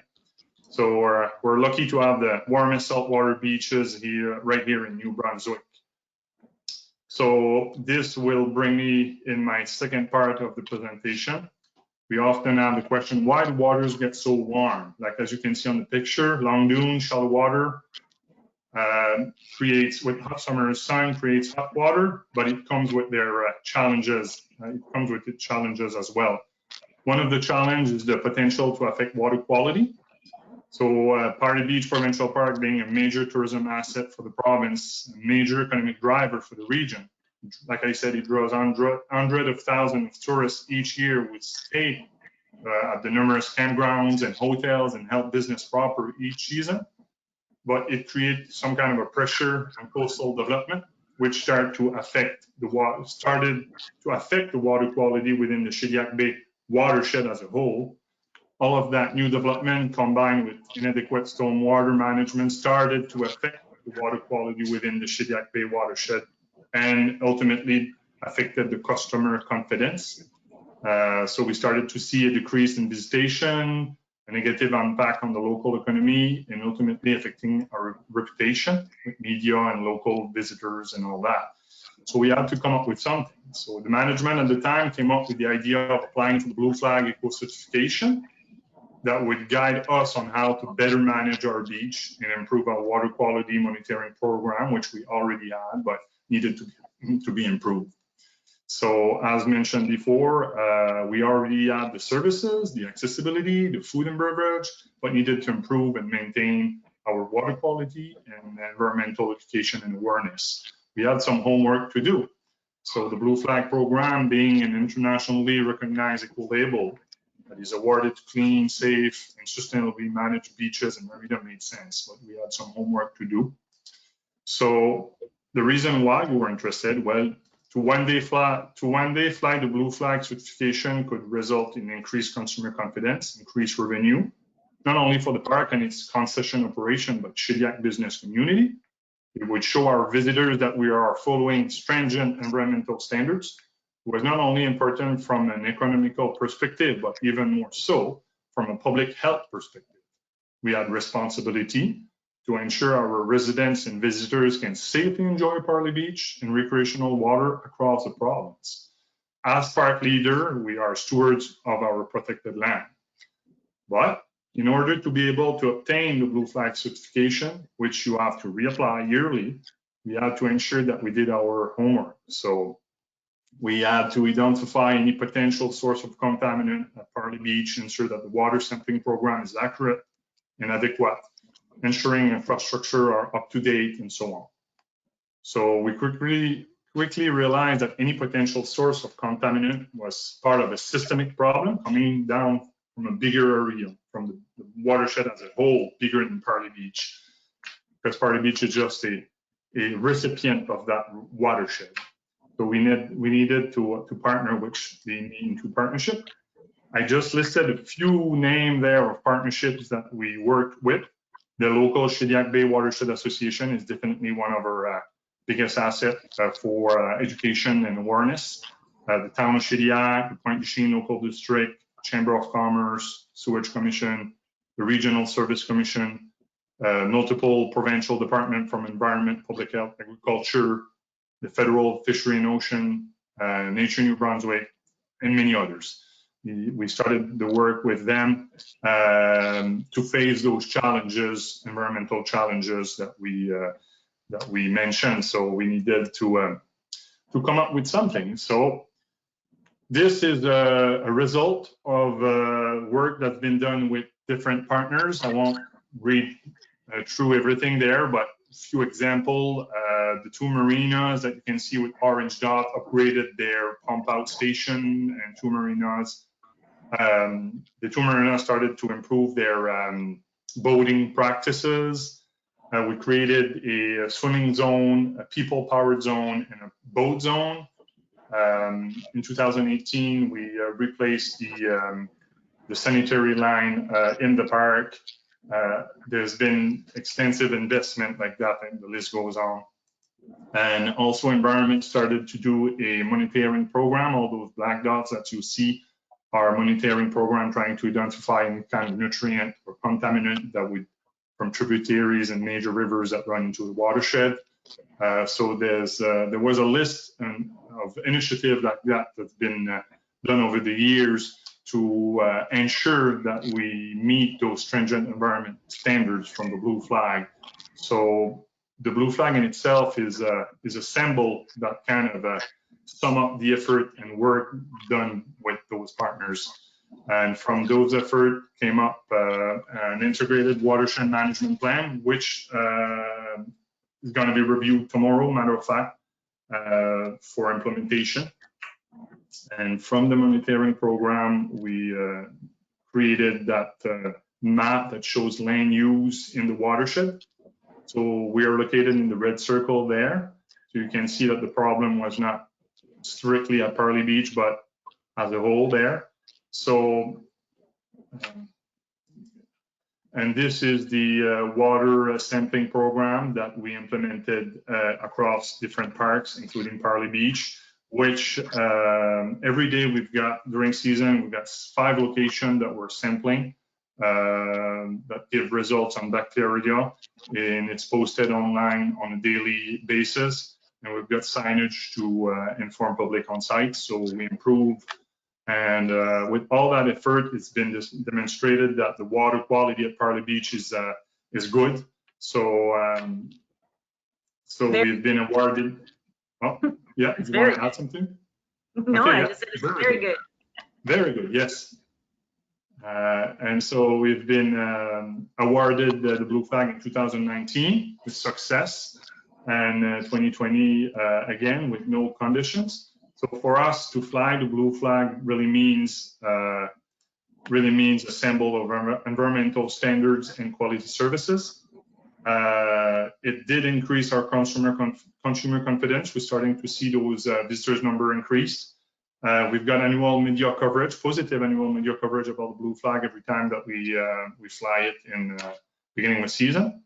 Visitor and resident awareness about the environment. Improve working relationship with partners, improve public health safety, that's the ultimate goal. And it really created a platform for all local watershed stakeholders to collaborate. It kind of gave you the, oh yeah, let's talk Blue Flag, let's talk about how we can improve. And it created really a guidance on how to sustainably manage our beach. Me being fairly new in my role, I just started 2 years ago. I'm sorry, 2 years ago. It really a guide to tell you how to do your job as beach manager. And also, it's an opportunity to engage in networks with you guys today. So it creates those opportunities to discuss about the beach and about our water quality.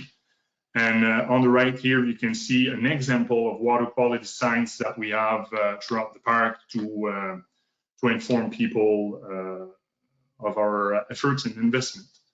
So I'm going to show you now. I don't know if it's gonna work or no, but I just wanted to show you a little peek of the beach of Parley Beach. That ultimately it's for it's to enjoy the water, it's to enjoy the beach, which is only 120 days of during season. And in Canada here, the season goes quick because after that it's off season. That's how it looks. So yeah, thank you. That's all I have to say. And if you have questions, you can go on the Parley Beach website for water quality. There's all kinds of studies and information there, numerous documents that you can go through. There, our contact is there if you have any question. Yeah, that's it. That was wonderful, Michelle. Lynn, thank you so much. Annie, can you come back up, and maybe Michelle, you can drop your screen share for just a moment. Wow, look at that snow. We have front end loaders to deal with seaweed down here. Haven't had to do anything like that. Although Texas had a winter freeze this year, you might have heard about, and indeed we had some snow on the beach. Really excited by your presentation, Michelle. Thank you for taking time to pull that together. There are so many similarities between Galveston and Parley, as a matter of fact, in New Brunswick. I think what I'm most struck with is that the program started with Lynn and the Tourism and Parks Department. But gosh, when you roll that out, it's really become, Michelle, a co-management. And who would have thought that your department was working upstream with everybody else who's doing that? Can you just talk a little bit, maybe Lynn or Michelle, about how those partnerships came and what they thought when you sat down at the table, as opposed to just an environmental agencies when they had industry in the room finally? Yeah, it really started as a lack of awareness, really. We were testing, we were kind of going through the motions, and then all of a sudden we started seeing some tests pop up that were like, you know, questionable. We're like, well, you know, what's going on? As Michelle said, and as you've seen in the maps, really we're the catch basin for anything that's coming in through the watershed. So we contacted our colleagues down at the Department of Environment, but also Public Health, and we actually had to sit down and say, okay, like, whose responsibility is this? Who is going to manage this? We operate a beach, we operate a park, but we're not experts in the environment, and we're not experts in public health. So we really relied on our colleagues to advise us. So we struck an interdepartmental committee. And from there, that just snowballed, because we're like, okay, well, we need to look beyond the park boundaries. What does that entail? And then so there were studies and monies invested, and like quite a bit of money invested in finding this out, because we saw it immediately. We saw it the minute that the media picked up on the fact that there was some poor water quality. We had residents going like, oh no, you know, we can't go to the beach, our skin's gonna fall off, you know, and it was really that severe. So like, well, we need to educate, we need to make sure that we get we find out what is going on here. So there were, like I said, there was committees that, you know, put together, there were people collaborating. We were, you know, how do we beef up our monitoring protocols? You know, and I'm told that we're probably the most aggressive monitoring in all of our country.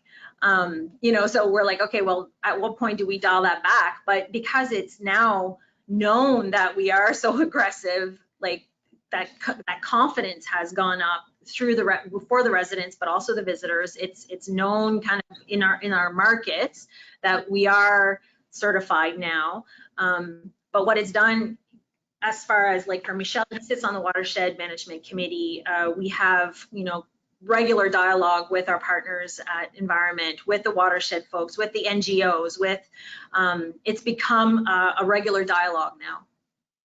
Yeah, and you really need that, huh, Michelle, when you're managing that big area along the coast. Who's been some of your most beneficial partners in rolling this program out?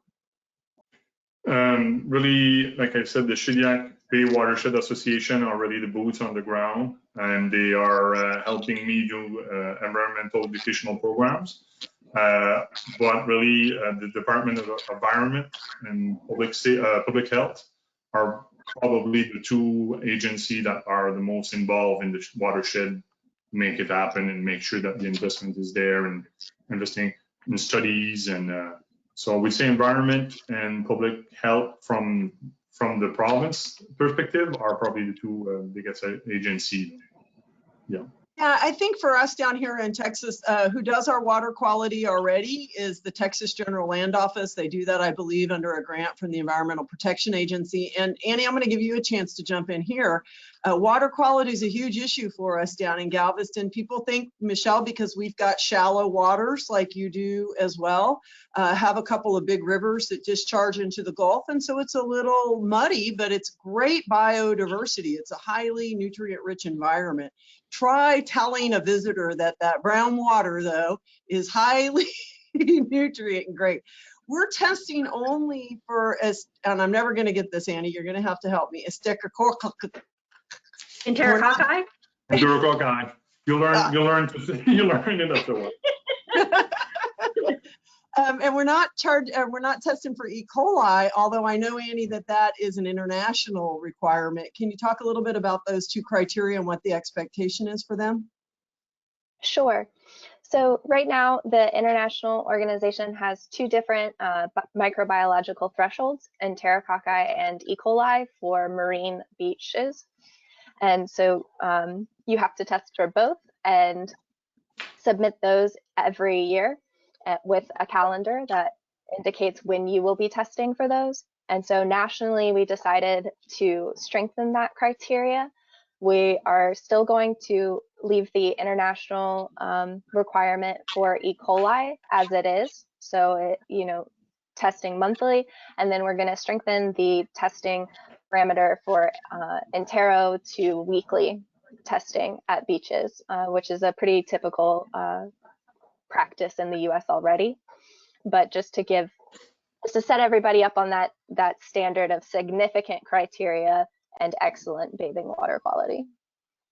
Yeah, that'll be really important. And I think for us, that's one of the things I'm looking most forward to. One of the things I'm not looking forward to, and I'll be interested to know how you all managed it, is down here in the States, we love our dogs. And in Texas, we love our dogs and our guns. And if we can't take our dogs to the beach, which is one of the criteria for Blue Flag. And I noticed on your map, Michelle, you had a lot of dog waste stations. Did that create any havoc for the visitors or for the residents, the prohibition on dogs? And what are the dog waste stations and how did you manage that? Well, I can talk to it. Being a provincial park where the authorities, the Park Act and provincial policies, which state that any provincial park should not have dogs on the beach and dogs on leash in the rest of the park. So we've got security guards it's probably their pet peeve. They are after dogs all the times and trying to but the dog waste station project was actually a local environmental group that came forward with the idea of adding dog waste station throughout the trail, throughout the watershed as pilot projects. And they actually demonstrated at the end with indicators the tons of waste that they collected over the years and the cost. And so it's about a $10,000 investment per year from a nonprofit group. They installed, like in the park, I think we've got 4 or 5 dog waste stations. It's basically just like the typical dog waste station with the recycling bin and the bag dispenser, and they are spread out throughout the trail system. And they are collected by volunteers, and they do advertising and they talk about it. They've got some marketing strategy, let's say that. So that's the dog waste station. I think it's all for the aesthetic and trail, but also to reduce any possible contaminant down the watershed. that stormwater. It's all about stormwater runoff, right? And those stormwater runoff could be from, I can show it on one of the map, from agriculture, from pesticide. Roadways, Yeah, right. so the list is really long, and it's always been the question from day one, where does it come from? So it's hard to, and that's where the education and awareness come in play, where you have to educate people on there's 100,000 of possible contaminant sources. So let's do sampling. So there's been a big stormwater study done across the area and the watershed. For example, in our park, we've got a lagoon, which is a natural kind of stormwater system when the water from the parking lot kind of run off. So now they're doing some stormwater, environment is doing some stormwater study to try to find some human trace, which would be like caffeine, anything that the human would use that you can't find, to make sure there's no cross contamination from sewage and stormwater system. And there's been numerous of example of studies like that to ensure where we can improve and invest. Yeah. Wow, you're Always really Pretty peeling aggressive too when we're collecting data. Go ahead, Right. Lynn. No, like we've been collecting data and we're trying to see if we can even do some predictive modeling. You know, lifeguards looking at waterfowl, turbidity of the water, bather load. There are a number of factors, even kind of just at the point, you know, on the beach to see what it is, because at one point people were saying, well, you know, it's the boats, they're dumping close to, you know, in shallow water, or there's too many people on the beach. So we want to make sure that we're eliminating those things as well. You know, it's not just, you know, dogs. Yeah.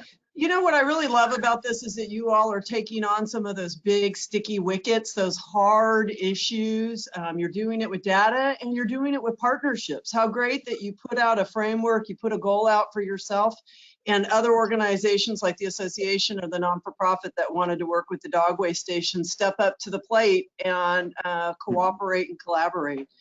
You know, I heard, Lynn, that your competitive advantage is your warm water in Canada. Down here, it's a highly competitive advantage or a highly competitive environment for the coast. Do you feel like Blue Flag has helped to establish you all as a higher quality destination?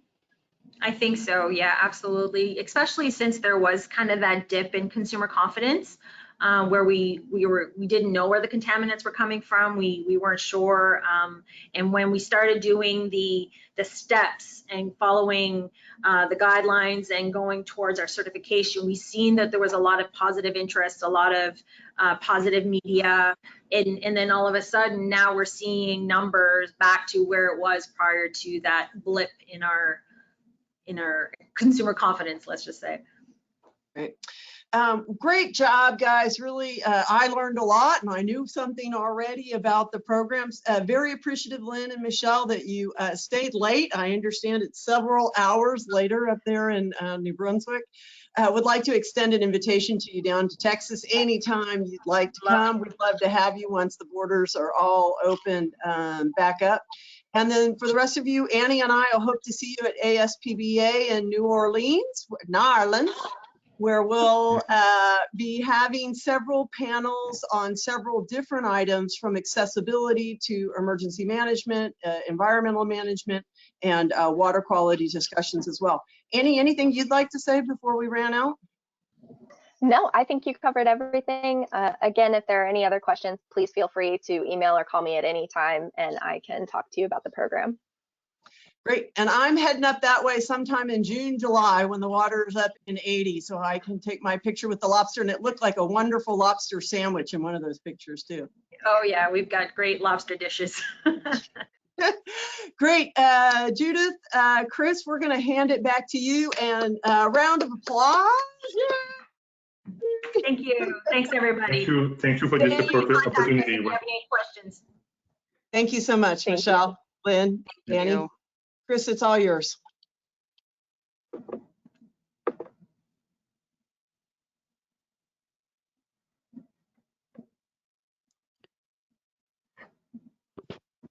All righty.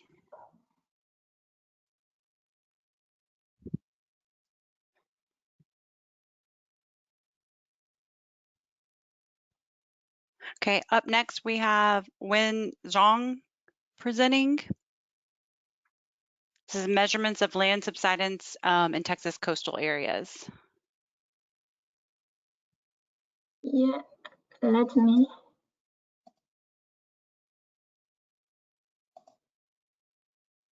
Hello, everyone. Hi. Yeah, Great. We can see you. We can see your presentation. Perfect. Thank you. okay. I will start. Hello, everyone. Today, I will talk about the in-site measurements of land subsidence over the Texas coastal area. I'm Wen Zhang, and this work also done with Tianxin Chu and Philip T. Salt. I'm a PhD student in Texas A&M University Corpus Christi, and I also work in Conrad Blucher Institute.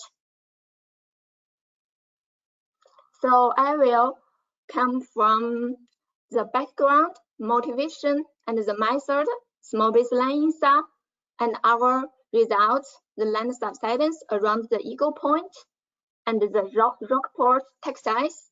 Finally, I will talk about our conclusion and the future work. So first, we will come to the background.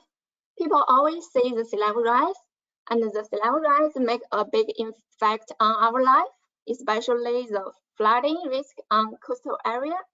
But actually, it's the relative sea level rise make a big impact on our life. We can see here, when the sea level rise and the land can go up or go down. In Alaska, sometimes the ground are go up, and in Texas coastal, the land are go down.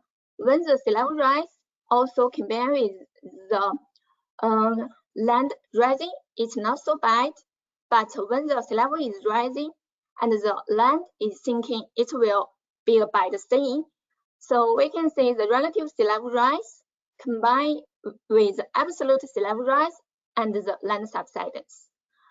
Always people use the tide gauges to measure the relative land subsidence or relative sea level rise. It's just based on relative to a specific land-based benchmark, and people use the satellite altimeters to measure the absolute sea level rise. We can say here is the absolute sea level rise. When the global warming and its currency, the glacier will melt and the ice sheet will reduce and all other things. This will result in the absolute sea level rise.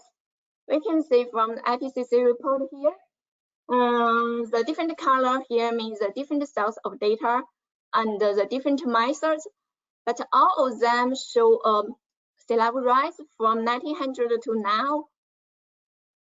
And also people predict the global mean sea level rise based on multimodal simulation and in different scenarios, also show a sea level rise. And the absolute sea level rise will give risk on flooding. So what is land subsidence and what causes the land subsidence? The land subsidence is always a ground displacement.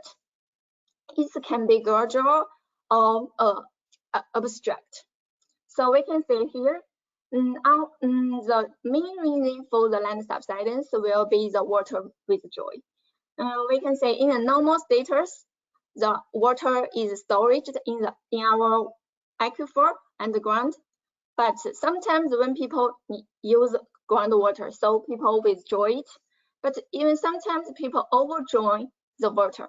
So this will make the rock and the ground compresses. This will result in the land subsidence.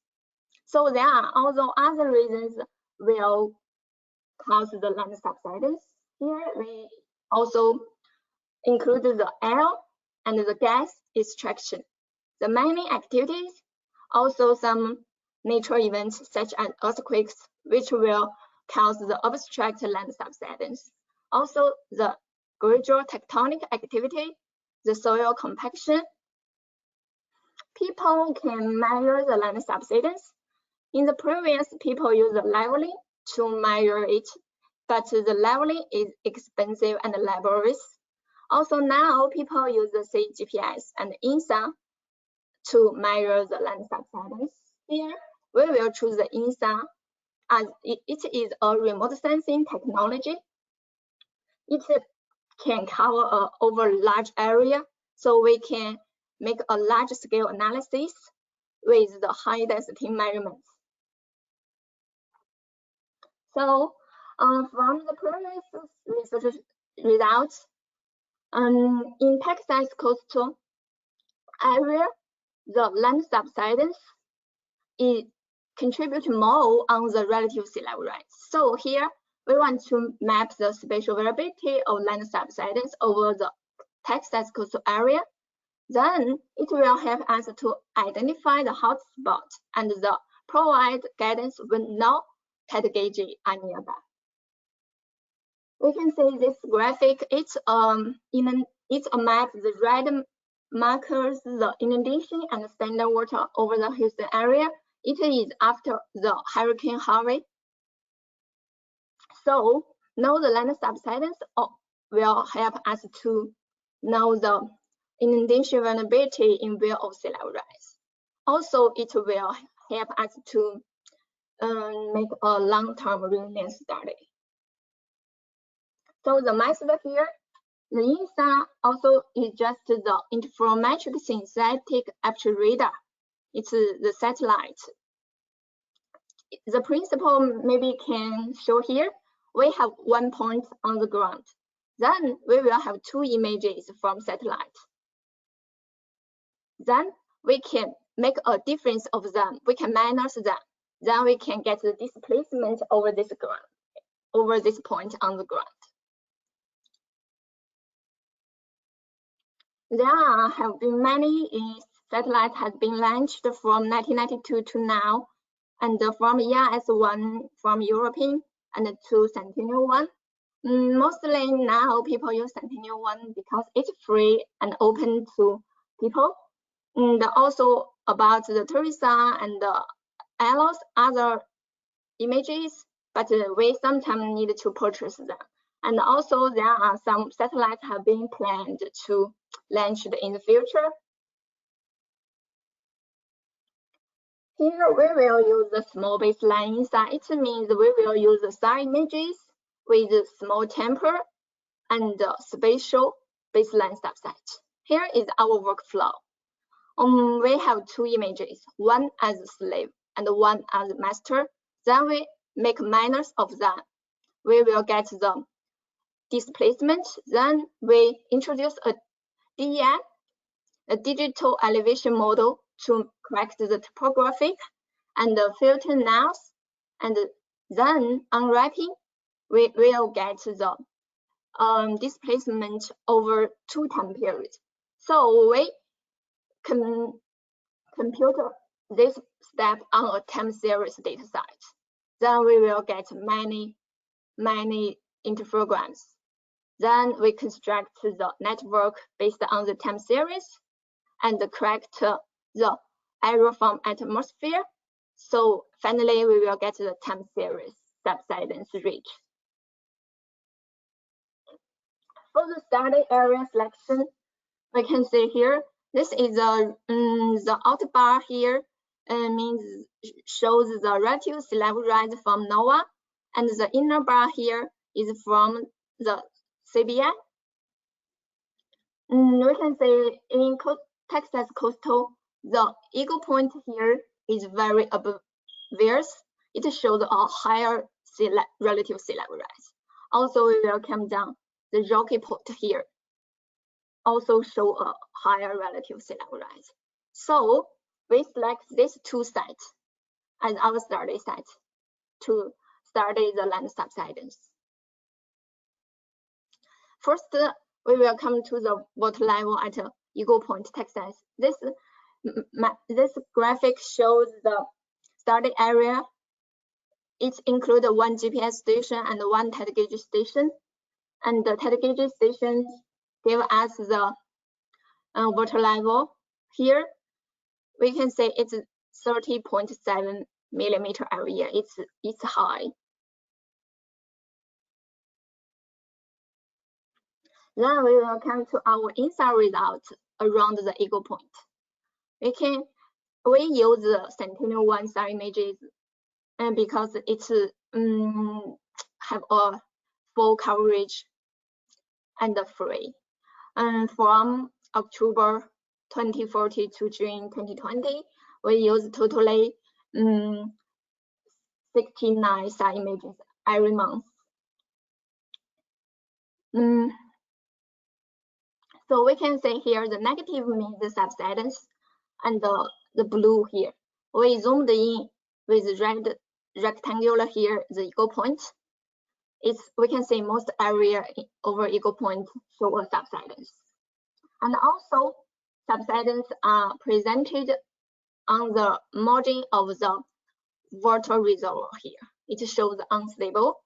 Also the left bottom here shows unstable, shows subsidence. And the subsidence over this area can up to 1 centimeter per year. Then we will evaluate our results, and we validate our INSA results with the GPS station data. And in this map, the blue one is from INSA results, and the gray is the GPS daily data. Here we can see an agreement between them, but actually our INSA results is from the line of sight direction, and the GPS is in vertical. But sometimes people use the line of sight to compare with GPS data, just assuming that the line of sight result is similar with the vertical for INSA. But actually it's not the same. But still the vertical is the main component of line of sight. So some people do like this way, and but still some people works on using different methods to get the vertical deformation from INSA. This will be our further step. Then we take several points here over the cumulative land subsidence from 2040 to 2020 to show the time series change. Here we can see the C here is very stable, and the A and D here shows a relative slower subsidence rate. It's around negative 0.3 centimeter per year, and the B, E, and F show a higher subsidence rate, especially for F. It's subsides around nearly 5 centimeters during the observation period. So then we will come to our results around the Rockport, Texas. We can see here the Rockport show a larger extent of subsidence, but it shows a special case here, which have a higher subsidence. It's a tailing point. We zoomed in here, and this tailing point is just used for storage of the tailing material, such as water, sand, and clay, and others. It's very unstable. And for the other area, we can see on the beaches here and iron sands here shows a subsidence. Also, our results around the Rocky Point is from Sentinel-1 and from 2016 to 2021. Then we validate our INSA result with TXPO and TXIP GPS data. We can see here it shows agreement between them and shows our INSA results are accessible. Then we will also pick 3 points over the study area Rockport. The A is on the tailing point, the special case. We can see here A shows a high subsidence rate. It's negative 3.54 centimeter per year. It's very high. And the C here is stable, negative 0.12. And the B on the beaches here also shows a high subsidence rate is negative 1.9 96 centimeter per year. So the 3 points demonstrates the high spatial variability of subsidence on the rocky point.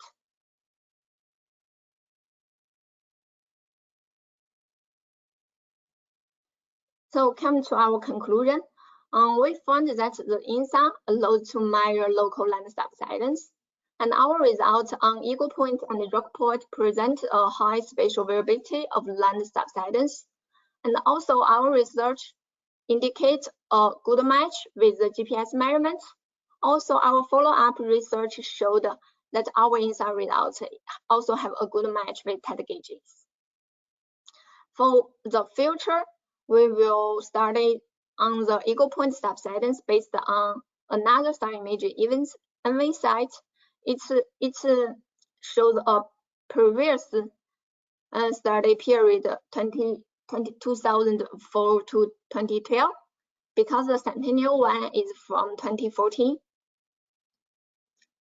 And then we also want to expand our work and look at the structural displacement such as seawall, because the seawall is so important.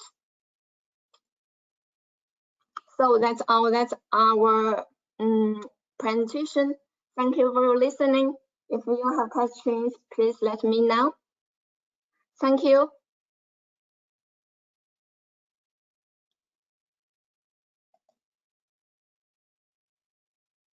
Awesome. This Thank is you. Chris Wilbur. Oh, I go do ahead, have Chris. one question for you. Just out of curiosity, how is vegetation and infrastructure, houses, how is that handled in the image analysis or in the evaluation? The vegetation, here we use the Sentinel-1 image. It is the seaboard. The seaboard have maybe sometimes it's the penetration capability is not so good as the air band, but for the vegetation such as the grasses, it can penetrate them. And but for the big tree, maybe the sea band cannot deal with them.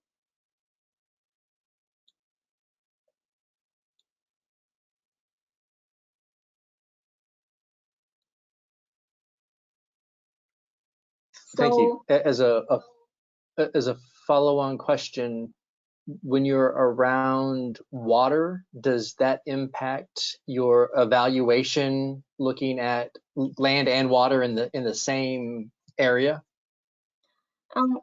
It's actually this satellite cannot get the signal from water.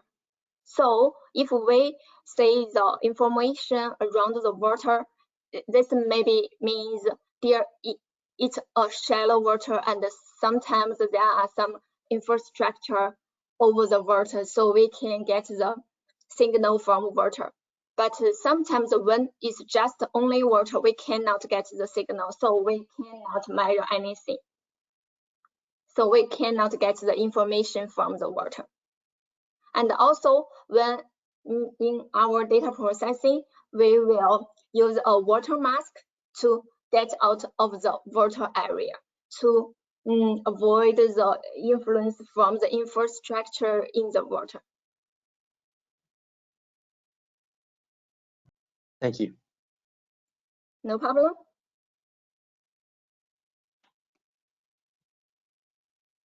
Awesome. Thank you so much.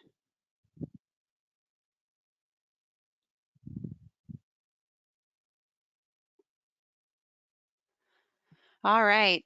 Next, we have Rosario Martinez with the Coastal Bends Bay and Estuary Program. Give me just 1 second, and I will make you the presenter.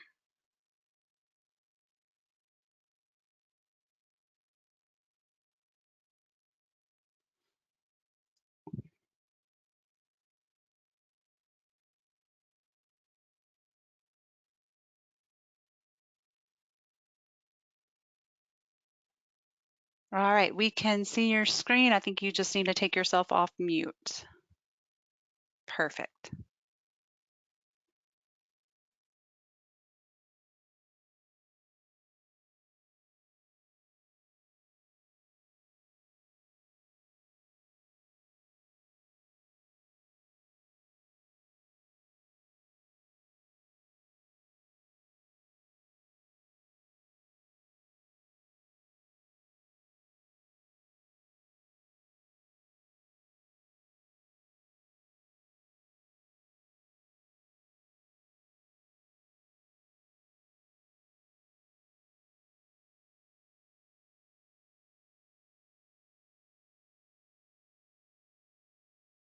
Hi, we see you. We see your presentation. I think I haven't been able to hear you yet.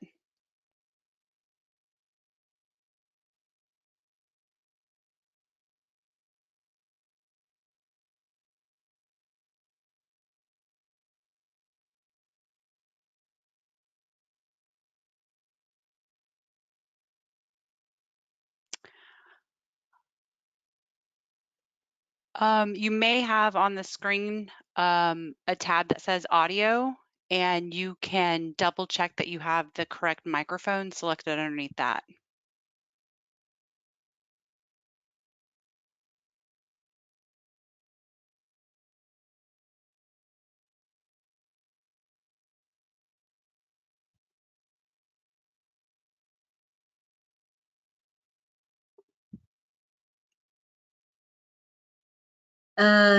There you are.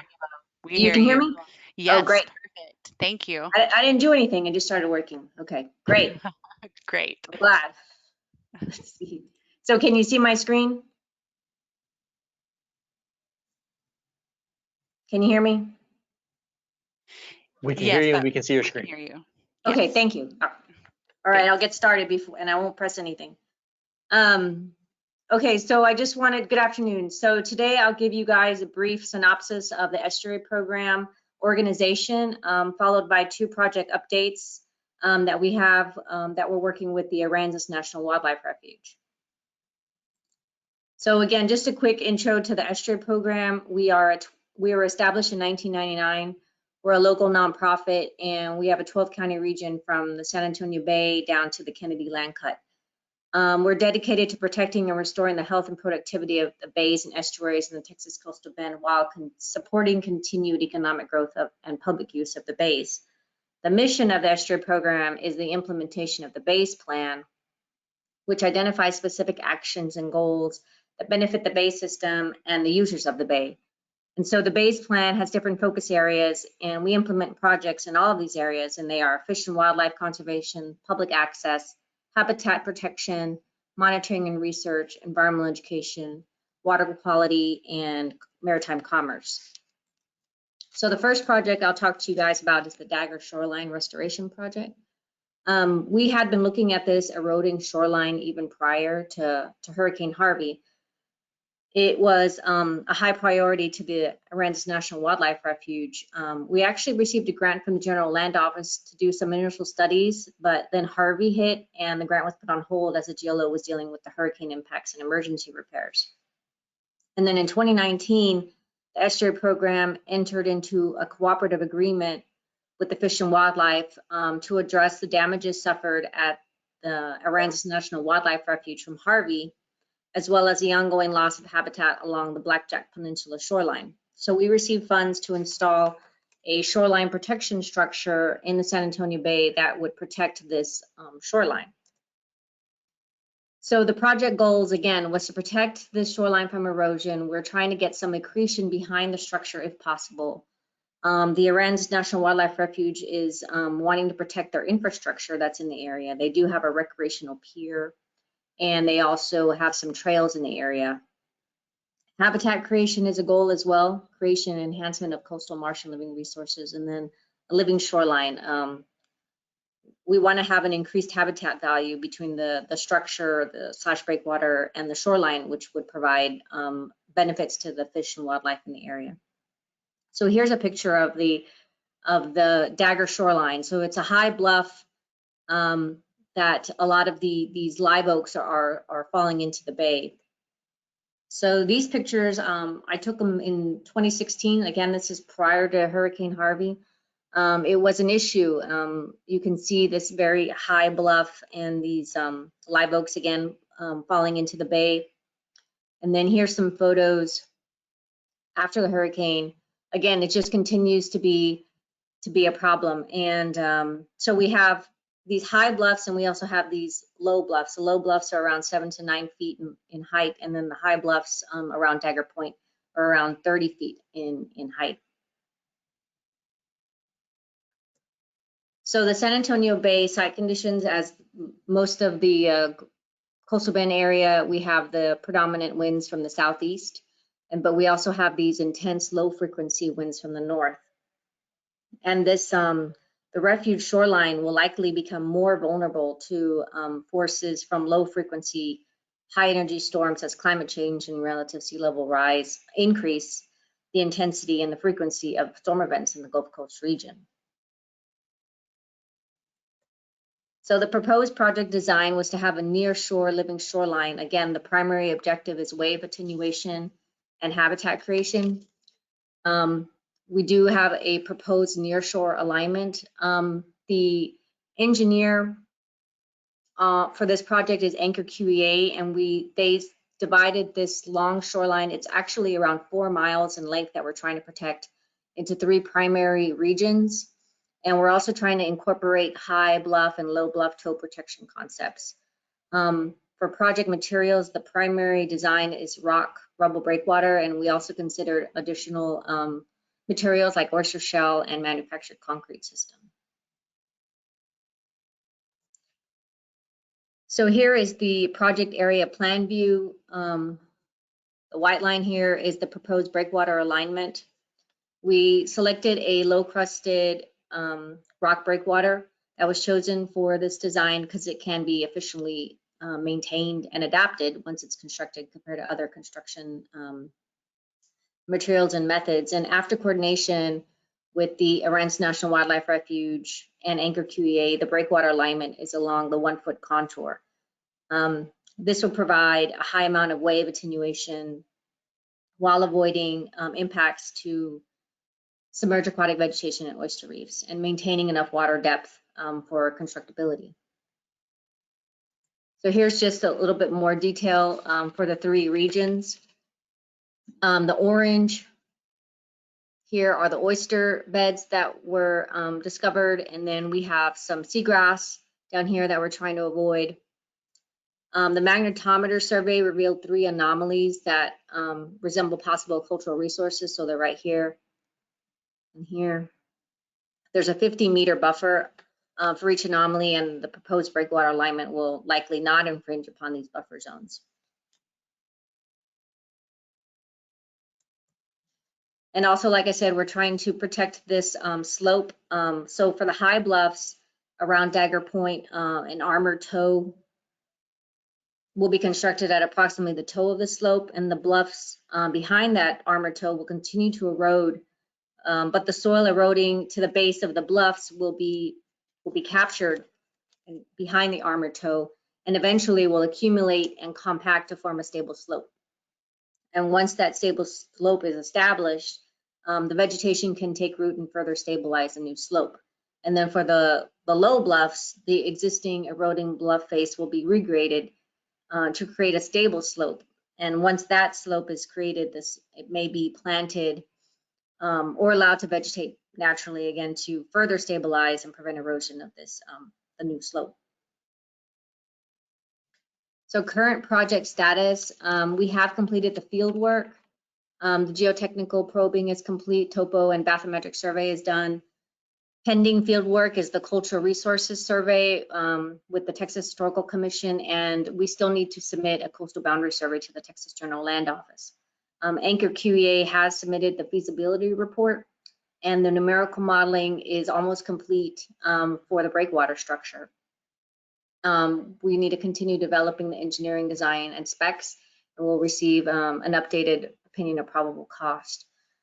And we also need to submit the core permit. We have had a joint evaluation meeting, and the natural resource agencies are aware of this project, and we have incorporated some of their comments into the design.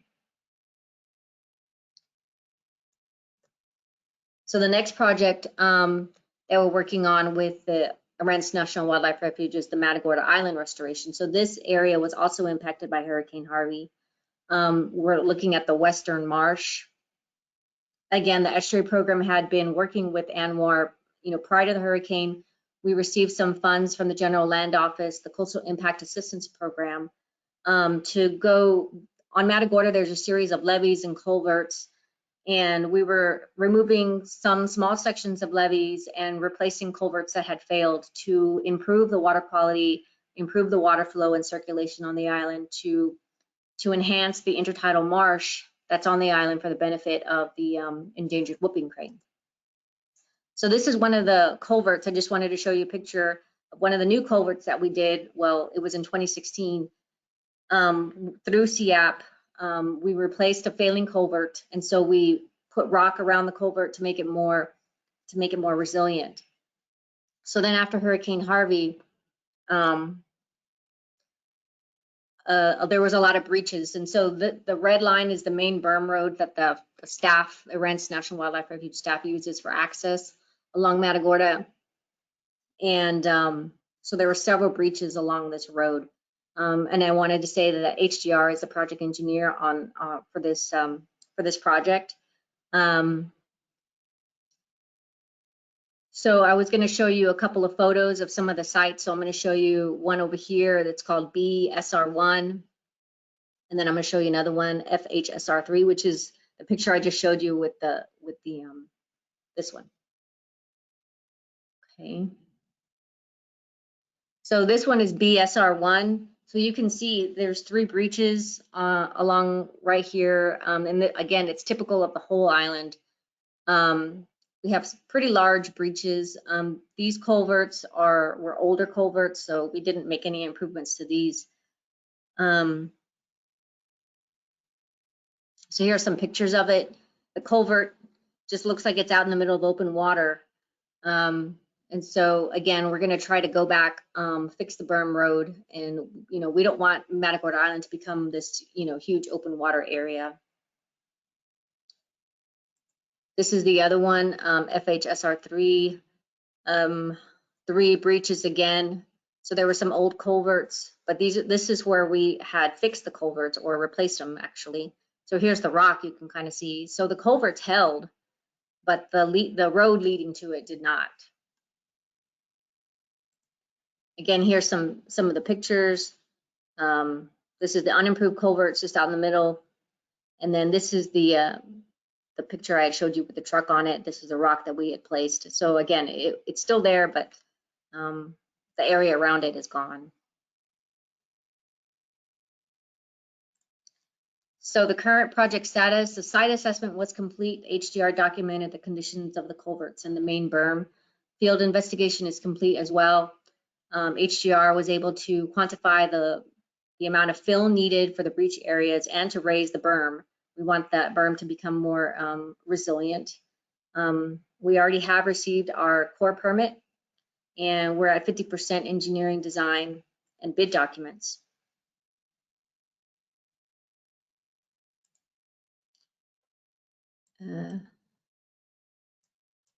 Okay, so then the next step is to perform a coastal boundary survey. The GLO has requested us to do that, and then we can complete the engineering design and bid documents. And we wanted to, the plan was to begin construction this spring of 2021, right, essentially now, but we're waiting on the coastal boundary survey. So if that comes in pretty quickly, then maybe we can start in the summer. But if not, we're going to have to hold off until next season, simply because we cannot work on the island when the whooping cranes are inhabiting the island.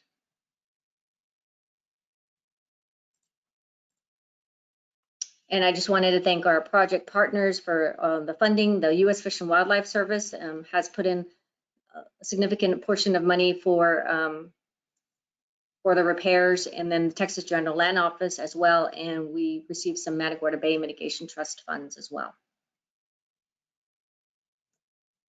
Thank you very much.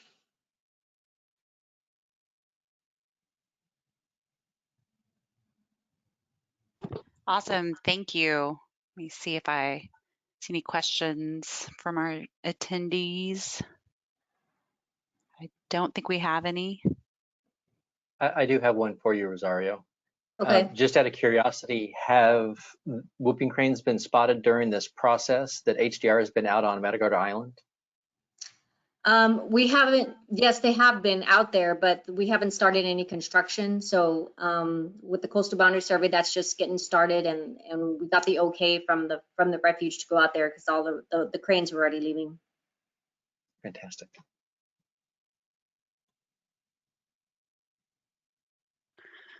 All right, well, we appreciate it. Thank you so much for presenting. Thank you.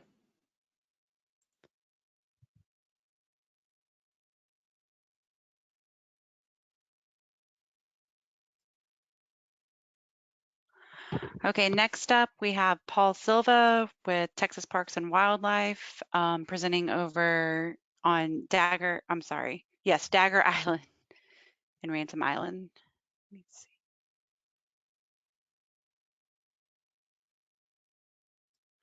We make you presenter, Paul.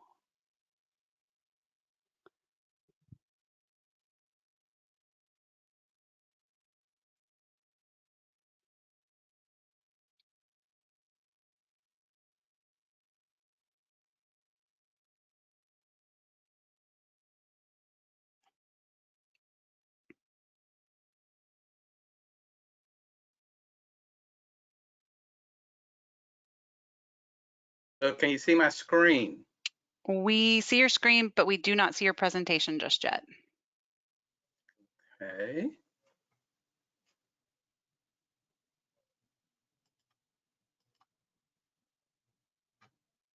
Okay, it's in the presenter mode, so if you want to switch, yes, exactly. Excellent, thank you. All right, great. Well, good afternoon. My name is Paul Silva, and I'm a natural resource specialist for the Coastal Fisheries Division of Texas Parks and Wildlife.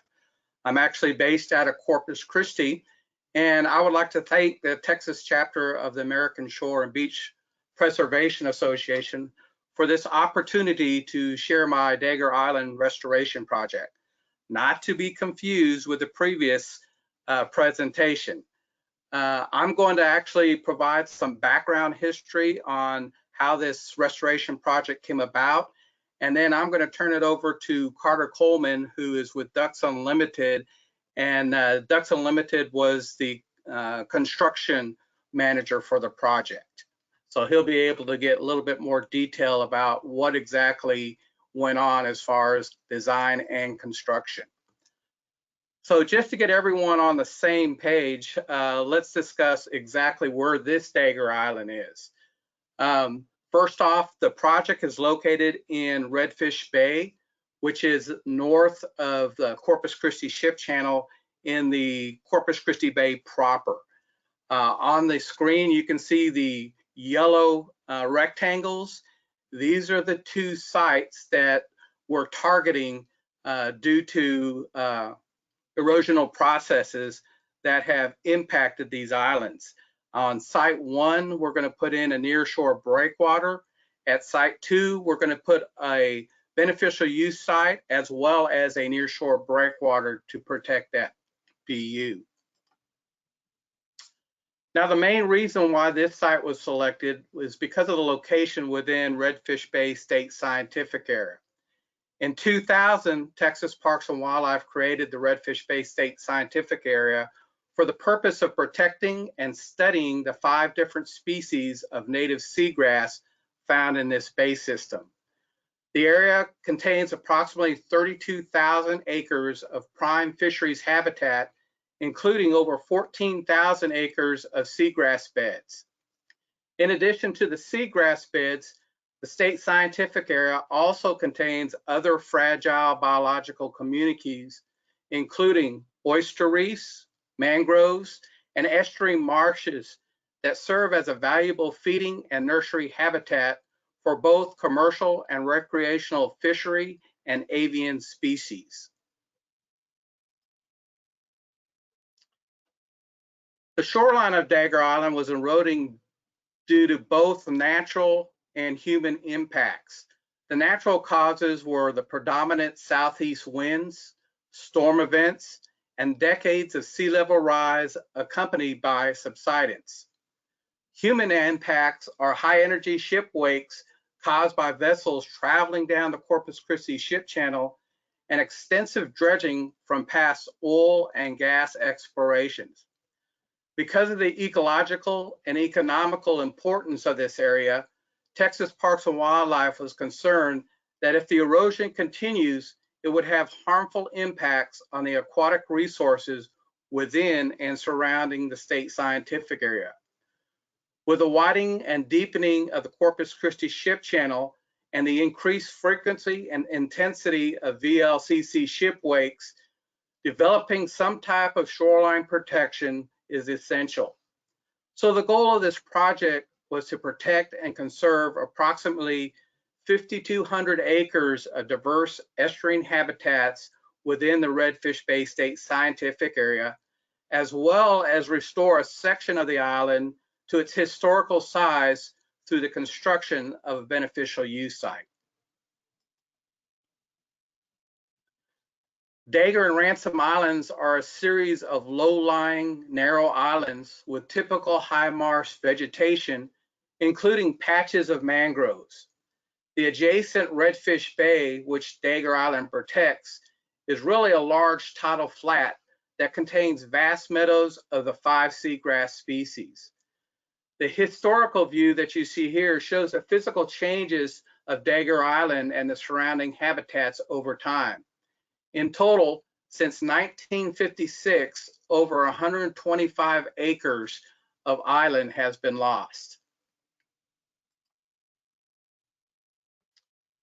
Not only is erosion occurring on these islands, but they're also migrating southwest due to sediment movement caused by longshore transport of the eroded material. This transported material ends up in the GIWW or the Corpus Christi Ship Channel, resulting in the need for maintenance dredging every 5 to 10 years.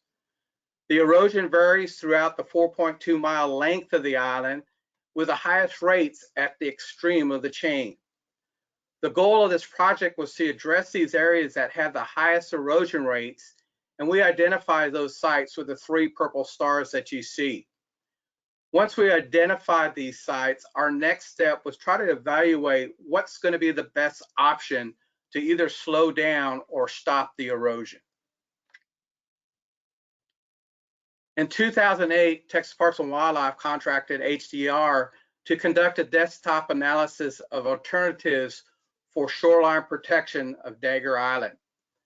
11 protection options were evaluated based on 12 construction factors, including feasibility, environmental conditions, habitat impacts, and socioeconomic considerations. Each of these factors was given a numerical rating, and then each shoreline protection method was given a score. The 3 best methods were then analyzed in greater detail to determine project costs, environmental impacts, constructability, and effectiveness of each one of the protective methods. Initial assessment of the highest 3 stabilizing methods identified, which were revetment, nearshore breakwater reef, and offshore quarry stone segmented breakwater, were evaluated, and pros and cons were identified for each one. Some additional information needed to be collected before we made the decision. We had to do bathymetric surveys to assess the depths along the shorelines. Topographical surveys were needed to identify the island elevations and plant diversity for later determination of how we were going to plant the beneficial use area. Sediment sampling to verify the bottom would support whatever protective method we was selected. And then habitat surveys were used to identify potential impacts to the natural resources. Preliminary cost analysis identified revetment as the least costly option, with offshore segmented breakwater being the most expensive, even though it was the best environmental friendly option.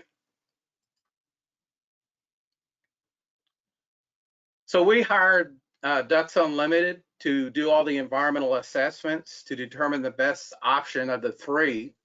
Once the surveys were completed, it was determined that a nearshore and offshore breakwater were the least environmentally harmful solutions. To rebuild the lost section of island, a beneficial use component was discussed and decided upon. In addition, we also identified the furthest southward extent that the project should go before it ran into private property. So in addition to the shoreline stabilization, this project also has additional benefits that protect multiple estuarine habitats, as well as restore approximately 28 acres of Dagger Island with a beneficial use site.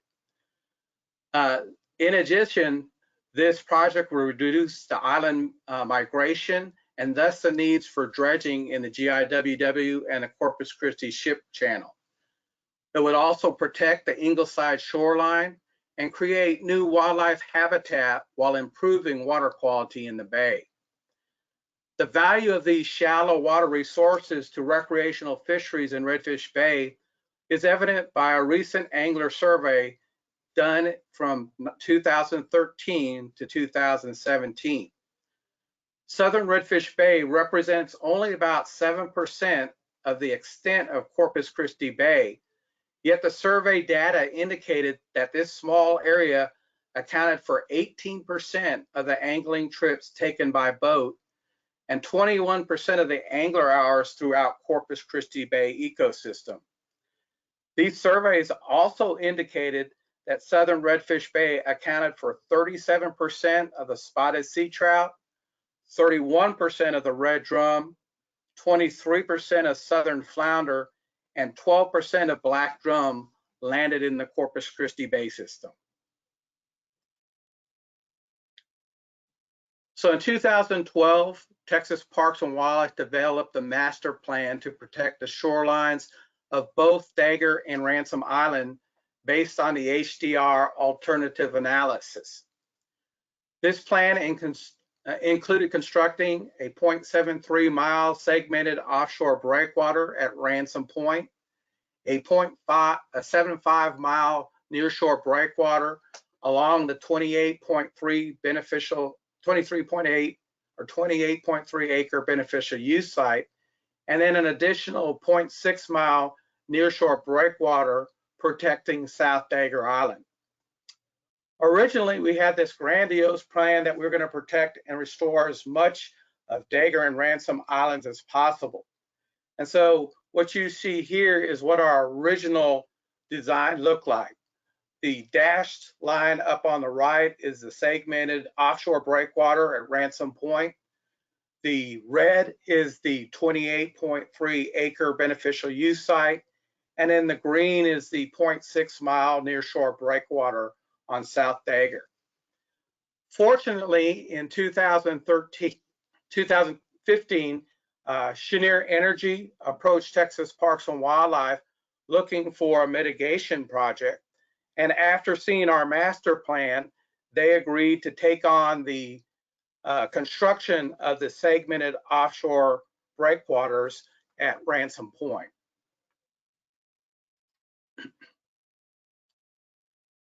Texas Parks and Wildlife then did its due diligence and applied for each and any grant fund that they could find. And in 2017, they were awarded 2 grants. The first one was a $4.1 million grant from National Fish and Wildlife Foundation for the construction of all elements, both the breakwater and the nearshore breakwaters. And then in addition, we got a $100,000 GLO coastal management grant in which we could construct a living shoreline behind the breakwaters once construction was finished. All permits were acquired, and then DU was hired to manage the construction of the project. Before we could get started on the project, though, unfortunately, Hurricane Harvey had an impact, and the bathymetry in front of the nearshore breakwaters showed a drastic difference from the pre-hurricane surveys. Because of this, more walk was required for the breakwaters, so additional funding was having to be sought. In addition, we had to modify the designs and submit the new design to the Corps of Engineers for approval. An amendment was sent, and then in 2019, the amendment was approved and the construction was ready to go.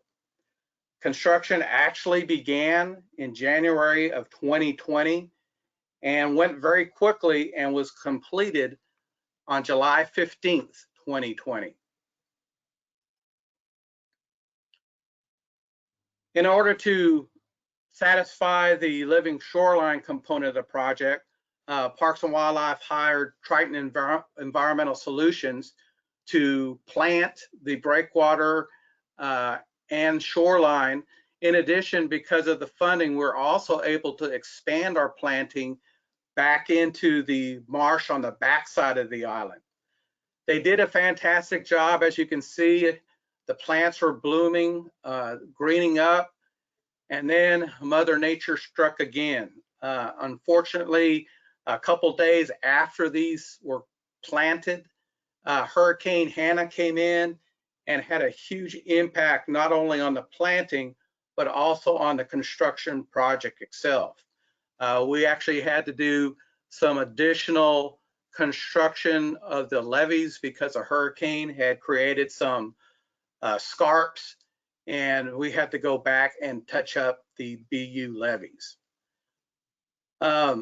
Also, in addition to impacts from Hurricane Hannah, this past spring, or winter if you want to call it, Winter Storm Uri came in and also came in and froze all the plants that survived Hurricane Hannah. So our future progress now is we're going to go back and assess the plant survival, determine what areas had the best survival, and then go back and replant those areas to provide some additional stabilization of the shoreline. So this is what the final product looked like. We are still working with the Port of Corpus Christi to obtain dredge material to fill the beneficial use site.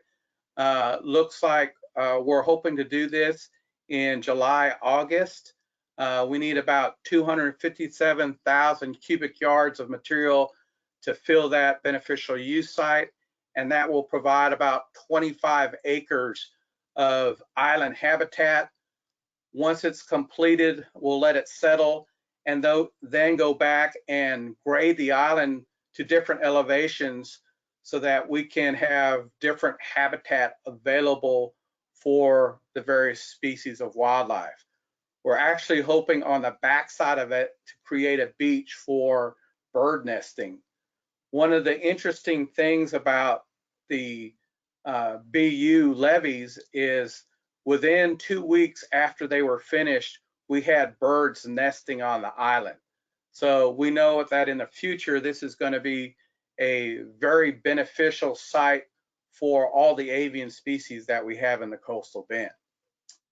So at this time, I'm going to pass it over to Carter, and he will discuss the project design and construction used at Dagger Island.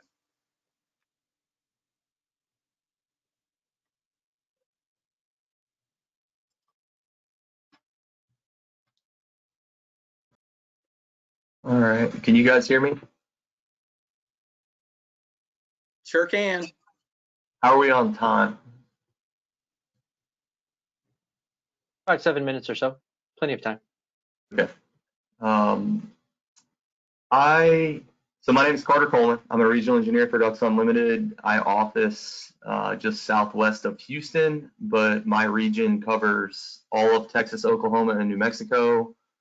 As the regional engineer, I would be responsible for design and implementation of various habitat projects within that region.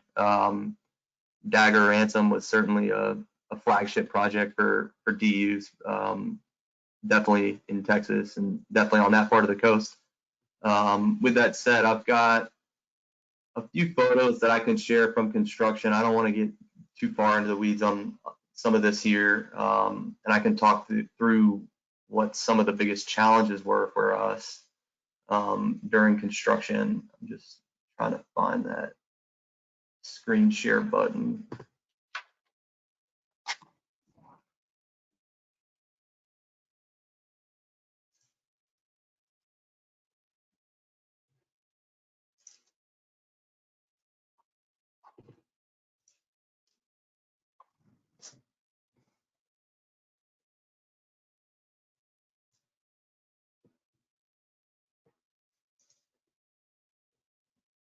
We can see your screen. All right. Which one? Because I've got 5. We can see the email. Okay, give me 1 second. It's flashing in and out on me on my end because of the screen share.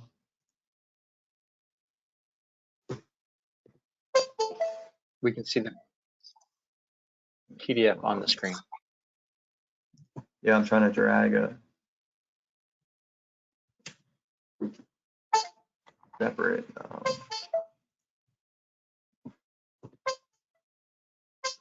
Sorry guys, my computer is not enjoying this at the moment.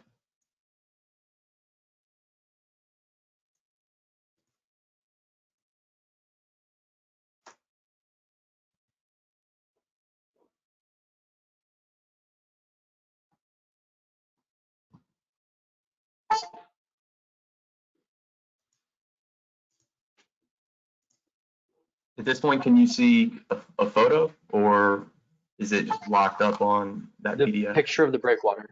Okay.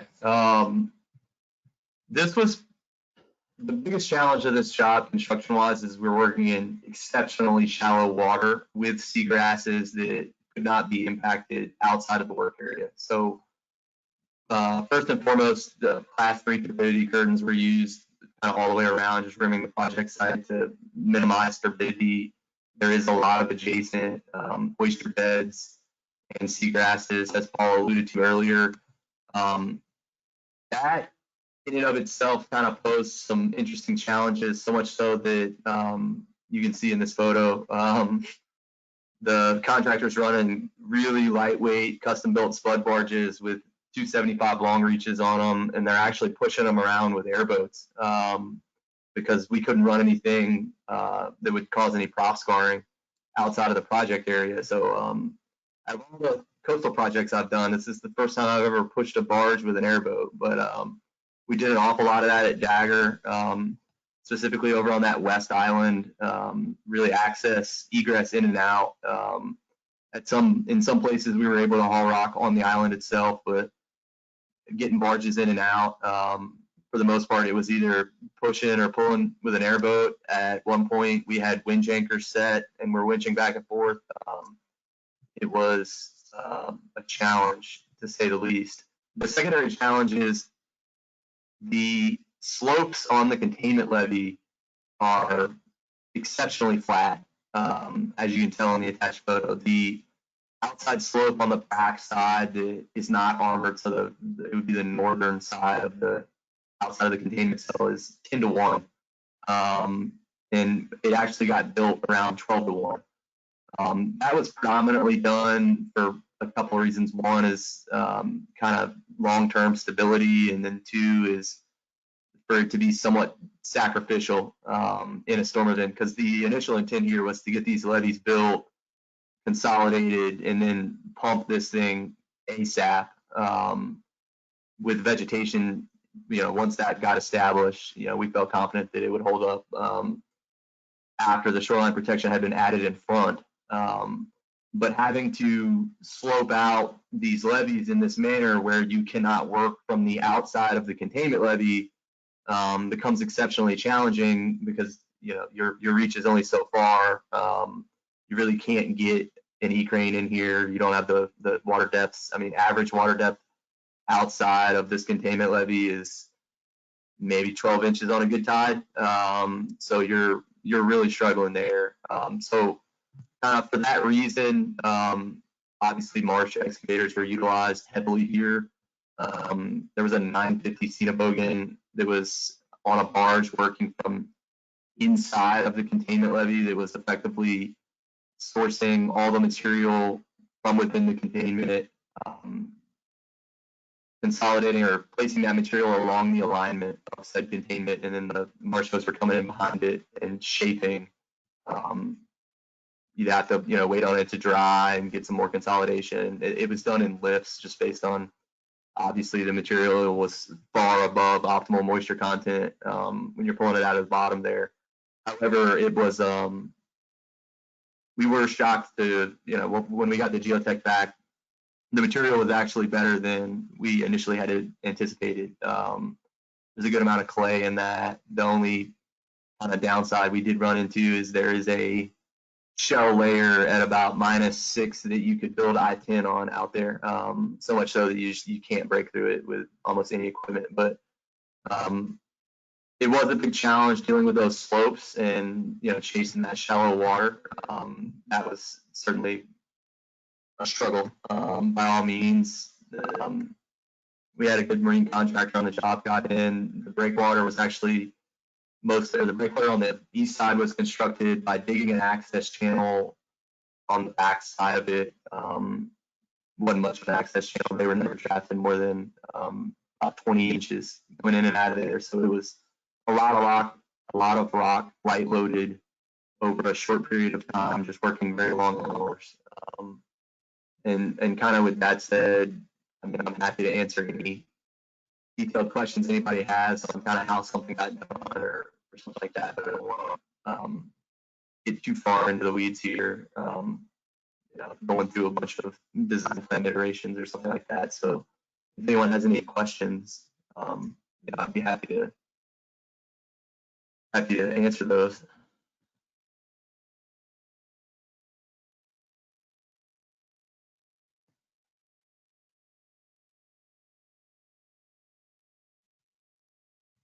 What was your design stone sizes and weights of your breakwater?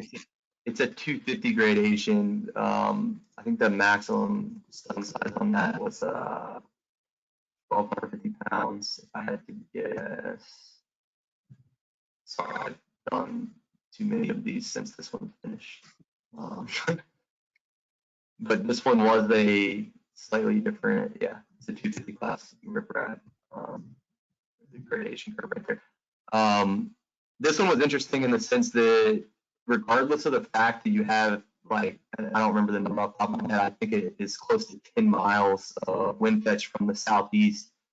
The design wave here is actually a ship-driven wave, not a wind wave, just because of the proximity of the ship channel there. And that ship channel in particular, the size of ships that are running in it and the speed that they approach that port.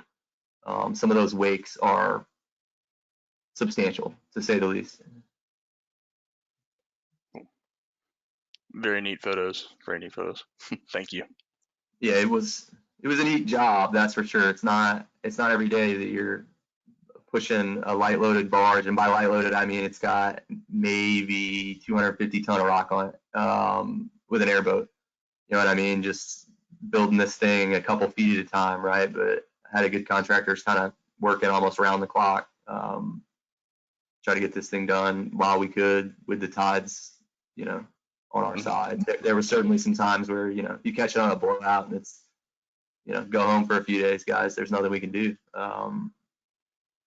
But yeah, that was I don't know anywhere else that in the Gulf Coast that you could get away with airboats pushing barges.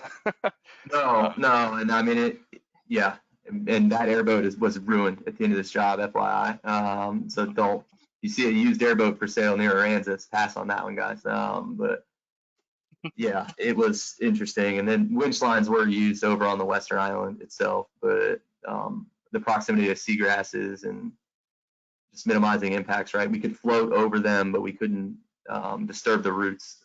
So that created an interesting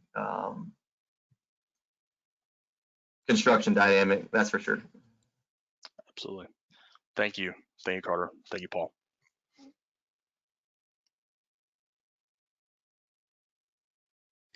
I do see a question in the chat box asking who the contractor was. The contractor is Pageant Shoreline Construction out of Kemah. They specialize in just very shallow water work and have done a lot of work with DU over the years. I could think of probably 10 plus projects that I've done with Pageant that, I'd bid them and, you'd be standing around at the pre-bid meeting and you'd have an awful lot of contractors going, there's no way you're ever going to get that built. And I got one guy in the back going, like, I got you covered. But he's, he specializes in one thing, and it's extremely shallow work that other people struggle to get done. And beyond that, he doesn't do much else. Excellent, thank you. And thank you for the question. I think that came from Lelise Mason.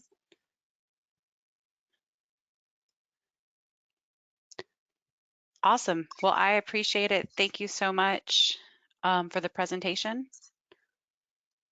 Yeah, thank you guys for the time. I appreciate it. And thanks, Paul, for the background on that. I kind of inherited this myself. This project has been ongoing since 2010 or 2011, I think, as Paul alluded to. So there's a lot of history here, that's for sure.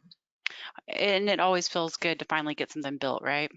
Well, I want to get it pumped and see it covered with vegetation, and I'm sure Paul feels the same way as I do. But yes, getting the primary construction element done was certainly nice to see come to completion. Excellent. All right. Well, we look forward to a follow-up presentation. Thanks, Carter. Thank you. All right. Next on our agenda, we have Jessica Chappelle. She's going to give an overview of the Living Shoreline program. So, Jessica, I'm going to make you a presenter. Okay, we do see your screen. I think it's your Teams. And no, that's not you. Let me see. There we go.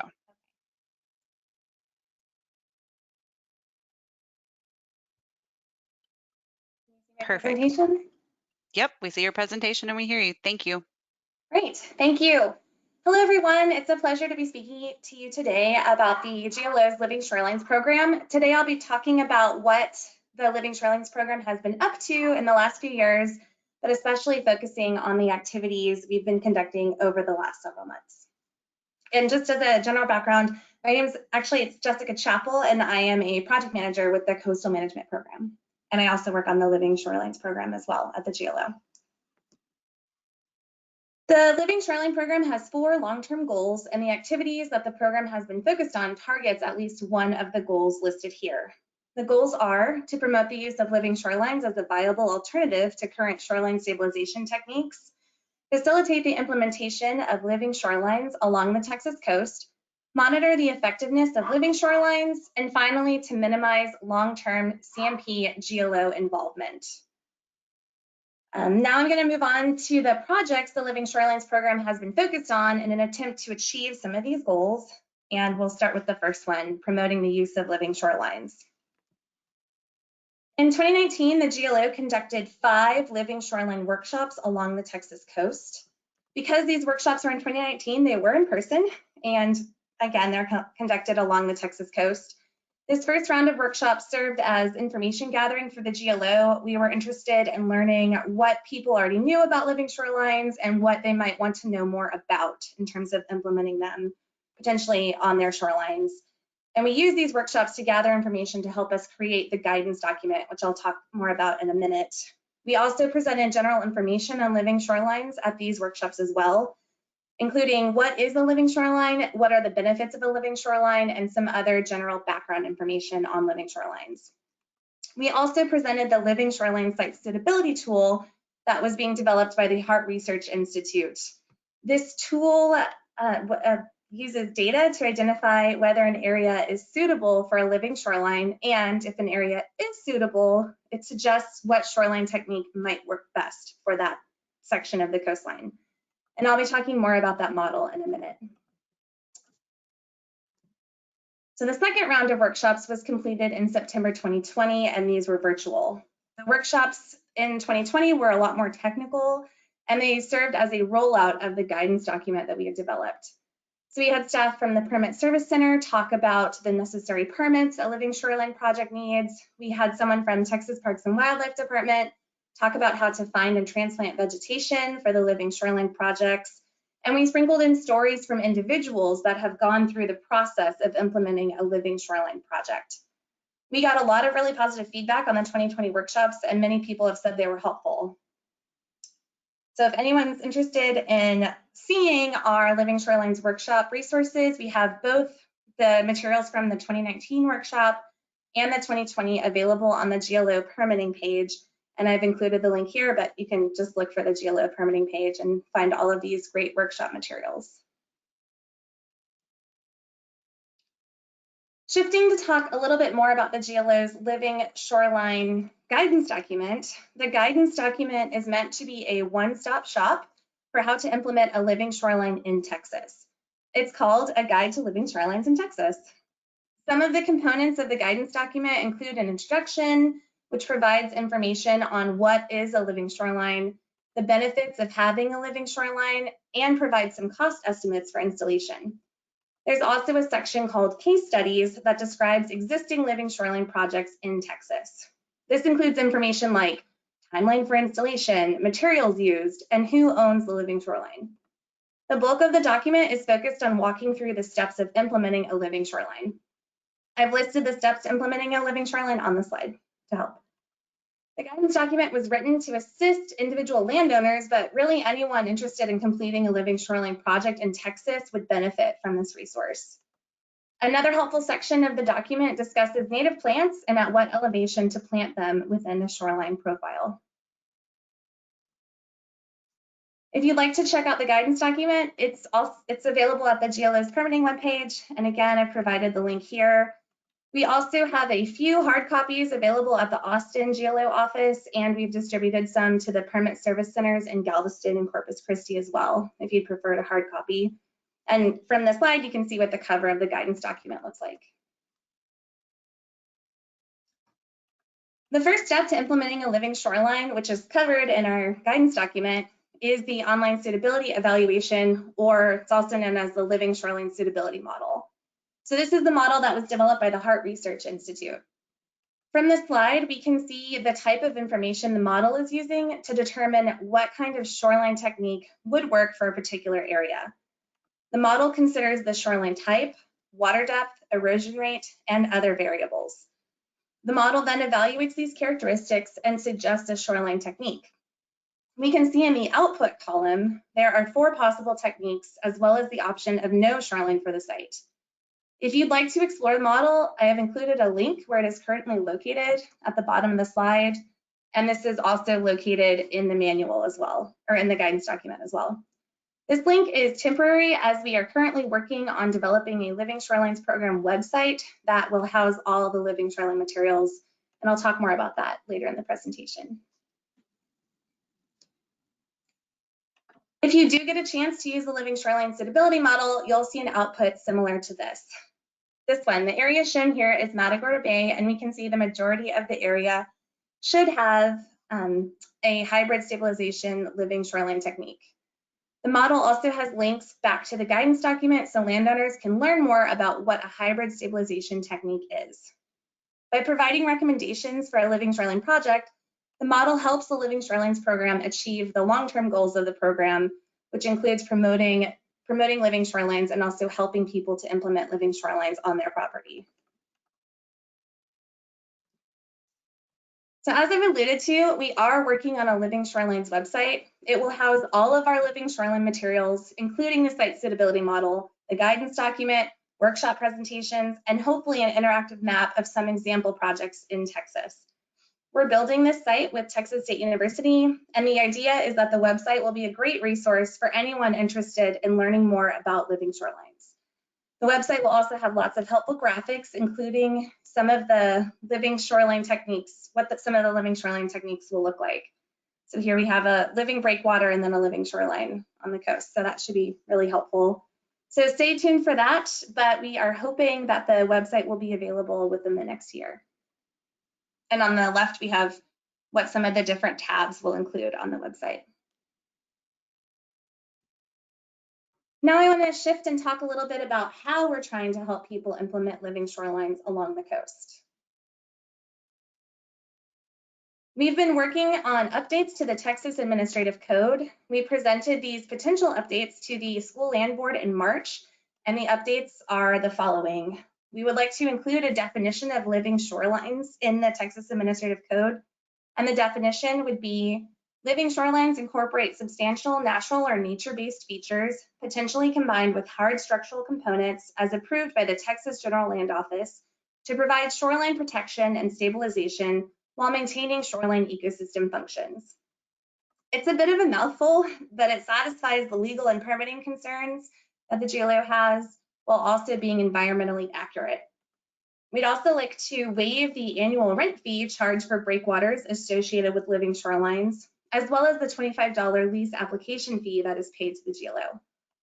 We hope both of these will lower the cost barrier for people that are interested in living shorelines but might be concerned about the initial monetary investment in implementing one on their property.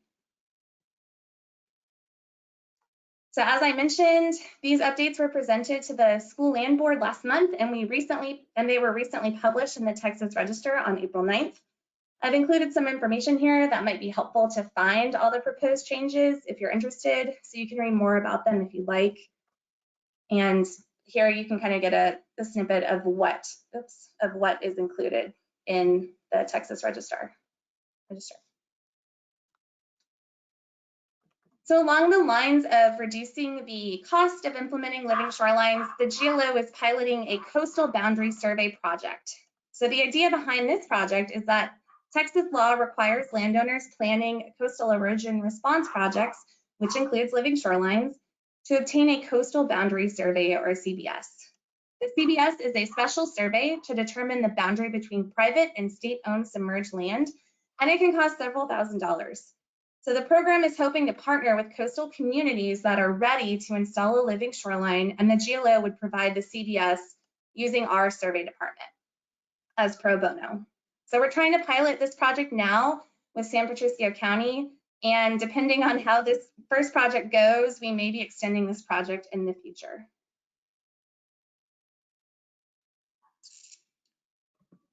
So finally, I'll talk about the last two goals of Living Shorelines program at the same time, as we haven't been able to implement as many activities related to these strategies. So the first is related to monitoring efforts, and we're looking at the effectiveness of living shorelines. So we're really interested in the monitoring of living shorelines related to hurricanes. We have some photographic evidence shown here of how living shorelines seem to do in hurricanes, but we'd really like to see some qualitative data on what's happening with living shorelines after a hurricane happens. So on this slide, we have a picture of a living shoreline in Bayside, Texas, which took a direct hit from Hurricane Harvey. But we can see the only real effect on the living shoreline was debris piling up on the shoreline. The sheet pile breakwater did a great job holding up through the storm. But again, we'd really like to have some data measurements showing how well the living shoreline is doing versus other parts of the coast that may not have a living shoreline in place. So some of the ideas we also have for monitoring living shorelines and ways to fund monitoring for living shorelines is our coastal management program grants. So this is the annual funding that CMP has that is available to support research, and we could potentially prioritize research related to living shorelines. And one example of an ongoing project is with Lee College. Lee College and collaborators are researching living shoreline sites throughout the Galveston Bay system to assess the resiliency and functional aspect of small-scale restoration projects. So we could potentially fund more projects like this in the future with our CMP funds. Another thing we're excited about is we'll be getting a living shorelines intern over the summer, and the intern will hopefully start to compile existing research on Texas living shorelines and start to identify any existing quantitative monitoring data, especially related to pre and post hurricanes. And from that, we can identify gaps that we can then prioritize our CMP grants for funding. So we're excited about both of those two opportunities. And then finally, in terms of minimizing long-term CMP involvement, we're hoping to connect across all agencies on the Texas coast that are excited and involved with living shorelines and can continue to actively promote their use with landowners. And we heard a couple of presentations today with agencies talking about living shorelines. So we've formed a living shorelines committee with the agencies and nonprofits included on this slide. And we actually had our first meeting in January. The meeting was helpful for the GLO to hear what living shoreline activities everyone's doing along the coast. And we were also able to share information with these agencies in terms of the TAC updates and other regulatory issues. One thing we learned about is that the NER shared that they're interested in hosting additional living shoreline workshops down the line. So that's something that potentially the GLO would be able to participate in, but not host. And so that's kind of the idea of the GLO being less involved with living shorelines. So that we'll still be involved in living shorelines and serve as a resource. We'd really like to look for ways to plug in when possible with other agencies and nonprofits instead of continuing to spearhead these larger energy efforts. And as I mentioned, our first meeting was in January 2021, and we'll hopefully have a second meeting in June 2021. And that is a brief overview of what we've been up to at the GLO in terms of living shorelines, and I'd be happy to take any questions if there's time.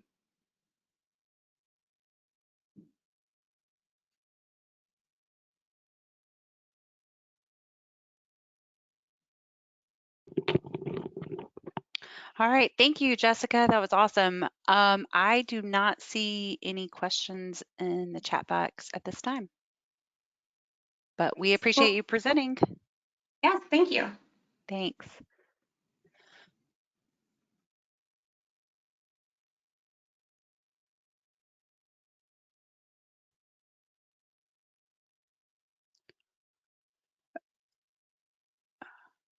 All right. Next on our agenda is Jason Pinchback with the Clean Coast, Texas overview.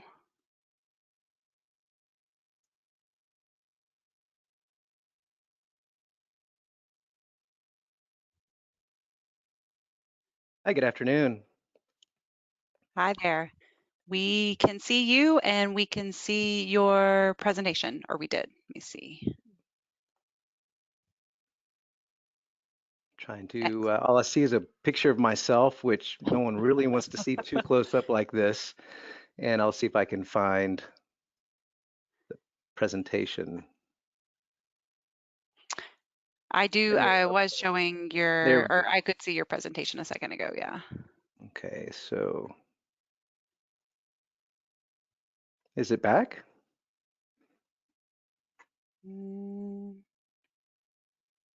Not quite yet. Okay. Well, I guess it's that time in the day, right, folks? We've been meeting for a pretty long time, and just give me just a minute to work through this.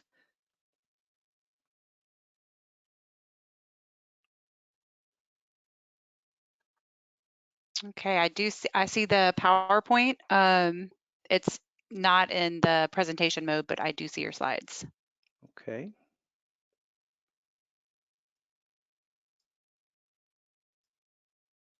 And how's that?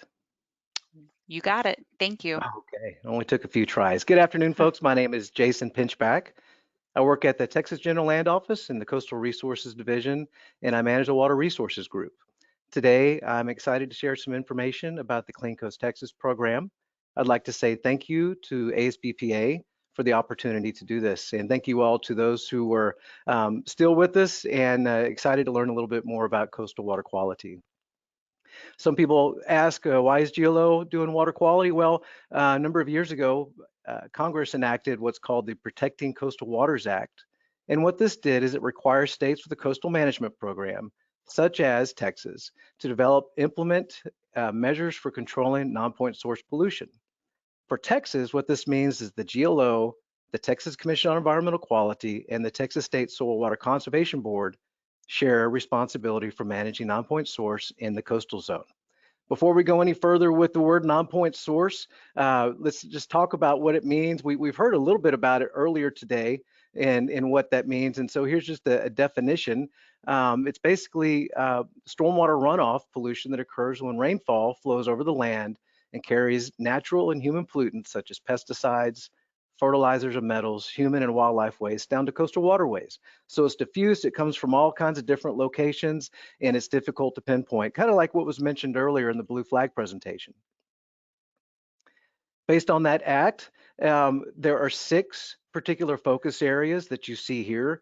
These are all fairly self-explanatory. Some folks aren't familiar with the term of hydromodification, but it basically is altering channel flow or stream flow in any number of ways. So the point of the program is to work in these focus areas with local communities and figure out how to improve the management of non-point source pollution and reduce these pollutant loadings over time.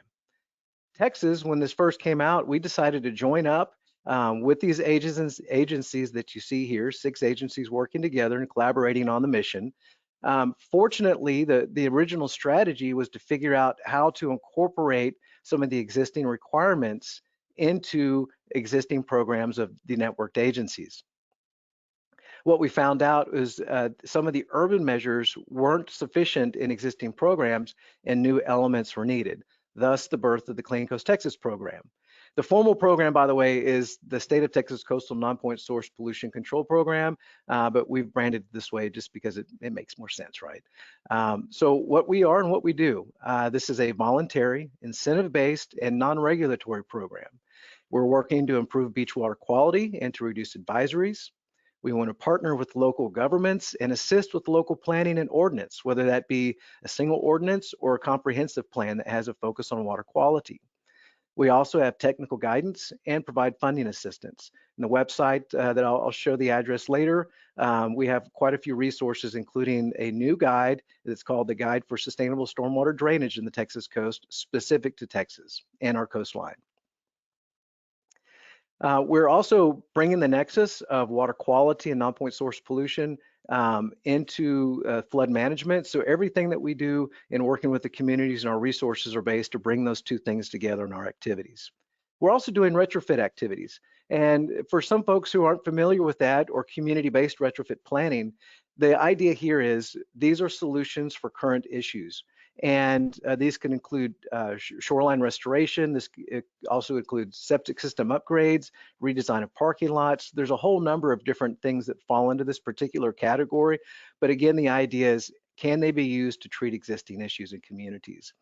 Our resources include design, construction, and operations, as well as grant writing and helping to identify sources to piece together projects to get them to be funded.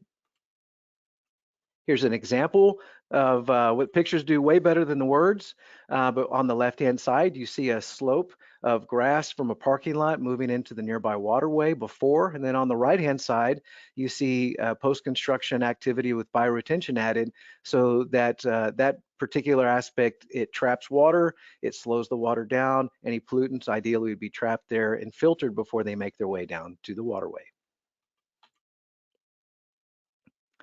The initial collaborative here, the Clean Coast Collaborative, includes 3 different entities in partnership with GLO. It's Meadow Center for Water and the Environment, Texas Community Watershed Partners, as well as Texas Sea Grant.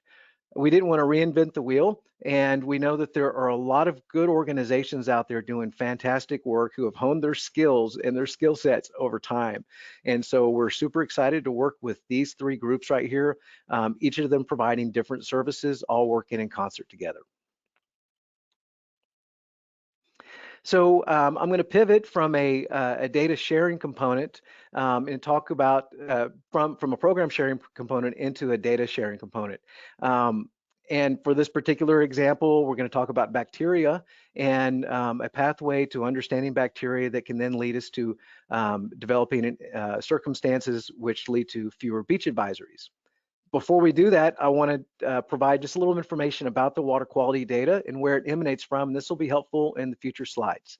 Some of you are familiar with Texas Beach Watch. It is a network that stretches all the way from down south at Boca Chica Beach all the way up to Sea Rim. It's 163 monitoring stations. It's been in operation for about 18 years, and we sample water quality at beaches and bay sites at 61 tier high-use beaches. The samples are collected about weekly during peak use periods, and we get the results and then post them on the website. The primary purpose of the program is to provide real-time or near real-time information for the stakeholders so they can look at and determine if there could be some potential health risks from swimming or contact recreation at their preferred location. And the lower portion here where it says high and it's red, so something called a beach advisory is posted if the colony counts are greater for enterococcus for 104 colony forming units per 100 mil. And this is what our notification signs look like. We also have electronic notifications as well. The sign on the left is what you want to see all the time. It's showing no advisory posted, and the sign on the right is indicating advisory is posted. The next slides were provided by Ms. Nicole Powers. She was our lead researcher in a joint study with Texas General Land Office, Hart Research Institute, and Coastal Studies Lab at Texas A&M Corpus. And I'm going to share some information from this particular water quality study. The objectives of the study were to analyze historical enterococci bacteria data, to use that analysis to rank beaches and counties based on water quality, and then to test for relationships between enterococci and other variables. The study included 10 counties, 66 beaches, almost 170 stations, about 11 years of water quality data, and around 75,000 separate samples. This is some summary statistic table from that. And don't be alarmed by the black box right in the middle. There's just a lot of information on this particular chart, so I blacked it out. I wanted to focus just on a couple of different areas here. First, on the left-hand side, we have counties listed here. And these are the 10 counties as a part of the study. And then I want to draw your attention to this column right here. This is percent exceedances. And what this means, this is the percent of time in which the data collected exceeded the beach action value. So if the sample collected was greater than 104 colonies, then that would be exceeding the limit for contact recreation, and advisory would be listed. So here's a summary we see here from, we go from around 1% with some of the more pristine water quality on the coast in Cameron County. We move through the various coasts, and you see how they're categorized in these different groupings here, strictly based on the data findings, with Matagorda and Harris County up towards the upper end of this threshold here.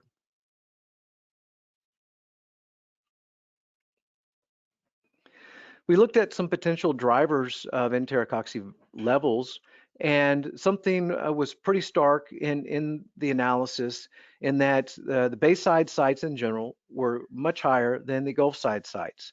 We think this was due to many factors, including a lot of wave action Gulf side, the dilution effect from that, but probably more predominantly from some of the less energy intensive environments of baysides, coupled with the land use activities to the near shore, made those areas much higher in concentration based on this data and the results of the analysis. We looked at time and what were the trends over time with the data. What to look at for this particular graph here is this is showing exceedances over time. So this is how many exceedances we had that would be an advisory greater than 104. We have along the x-axis, we have our time starting at 2010, moving to 2020. And what we see here is an increasing trend over time. The gray shaded area is the 95% confidence interval. In a similar graph, same time period, we're looking at a slightly different criteria here, which is how many times were we exceeding the maximum analytical limit. So when you see this number, 24,196, that's indicating that in the sample, a fairly small bottle, that there were more than 24,196 enterococci colonies in that particular sample. With this, we're also seeing an increasing trend over time. We looked at population data and sea level rise as well. With this particular graph, we have three separate sections, and I'll explain them one at a time here. Correlation with time, which we just saw. We used population data provided by population stats centers, and we also looked at correlation with sea level rise. And with each of these three separate groups and criteria, we also saw increasing trends over time, increasing trends of higher bacteria over population, and higher bacteria trends correlated with sea level as well. So what does this mean for us here in Texas? Well, there are a couple of things of interest and note, in that in the coastal zone, the primary land use currently still continues to be grassland, scrub shrubs, pasture, cultivated crops, and barren lands. And due to the fact that we have predominant land uses that are undeveloped or in some type of an agricultural operation, we think that the developed areas have not had enough opportunity to, in essence, provide pollutant loading that have been that are showing some significant issues for Texas. Yes, we do have issues. We do have water quality issues, but we're seeing them somewhat attenuated by the land use. Of course, we know land use changes, and how we use the land and what we do in the land impacts our water resources. And so with the population growth, and that trend line, oddly enough, looks like some of the other trend lines we saw in our analysis, that, you know, as new folks come and new amenities are built, we're going to lose the ecosystem services provided by this alternative land use from the developments. So a couple of things happen. For one, on the diagram on the right, for instance, the stormwater runoff does not have an opportunity to soak into the land. So that leads to more runoff. Not only that, there are a number of different activities that may increase non-point source pollutant loadings. So we think that with this program and the Clean Coast Texas program right now, there's an opportunity using this approach and coupling with communities to help us gain an edge as we move forward and continue to grow the coastal zone.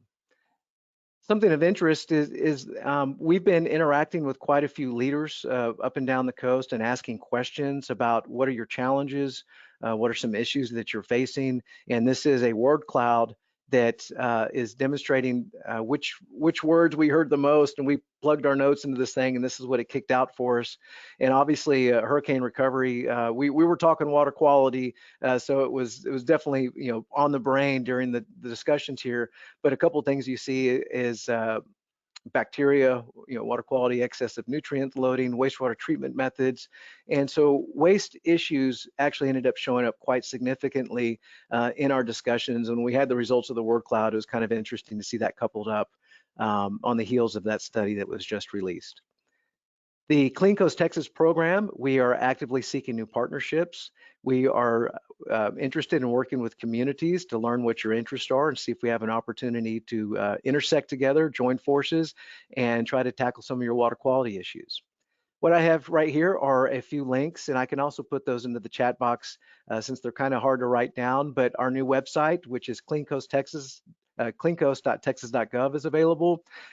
We also have some other introductory workshops on YouTube, including, I gave you a couple of snippets of the water quality study, which you see the March 2021 Lunch and Learn, which was hosted by Clean Coast Texas. And Ms. Nicole Powers, she led that presentation and gave a fantastic water quality presentation. And so if you're interested in learning more about that, you can link into there as well. And please don't hesitate to reach out to me if you think there might be a partnership opportunity. Finally, I'd just like to say, you know, with listening to the blue flag discussion earlier, it was really enlightening to hear those angles, to hear the folks from Canada talk about some of their issues. And they don't think they said the word non-point source once, but they did talk about confusing information and lack of ability to discern a source. And a lot of the times, issues that are out there are literally like looking for needles in the haystack. So what we need is groups of folks come together and to figure out how to collaborate and then resolve some of these issues. Thank you so much.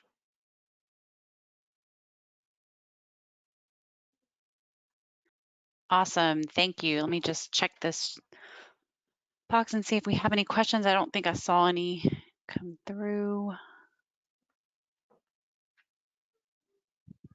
Yes, I have one. This is from Kimberly Denisi. How do you see the Blue Flag Initiative complementing or not this program? I think the Blue Flag program would be a great complement. We have met with Park Board just on a couple of occasions to talk about their program and how we can collaborate. The overarching aspect of the collaboration really is about if there is a water quality issue or if there are preventative things that we can work on together, then that would be our nexus point. We can also share resources and information and also our contracting network as well, if that would be of help. Excellent, thank you. Well, thank you for the presentation, Jason. Thank you so much. Appreciate it. All right, last but not least, we have Ray Newby with Anchor QEA presenting.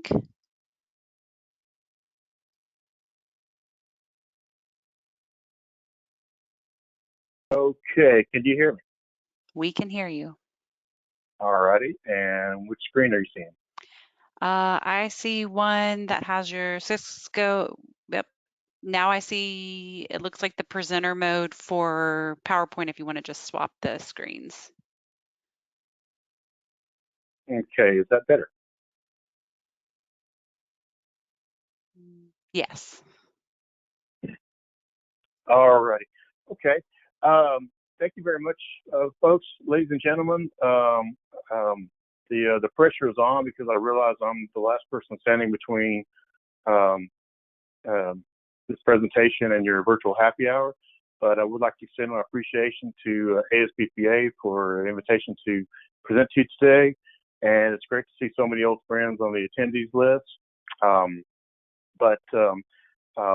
for those of you that I haven't contacted since I retired from GLO, I have transitioned over to working for Anchor QEA.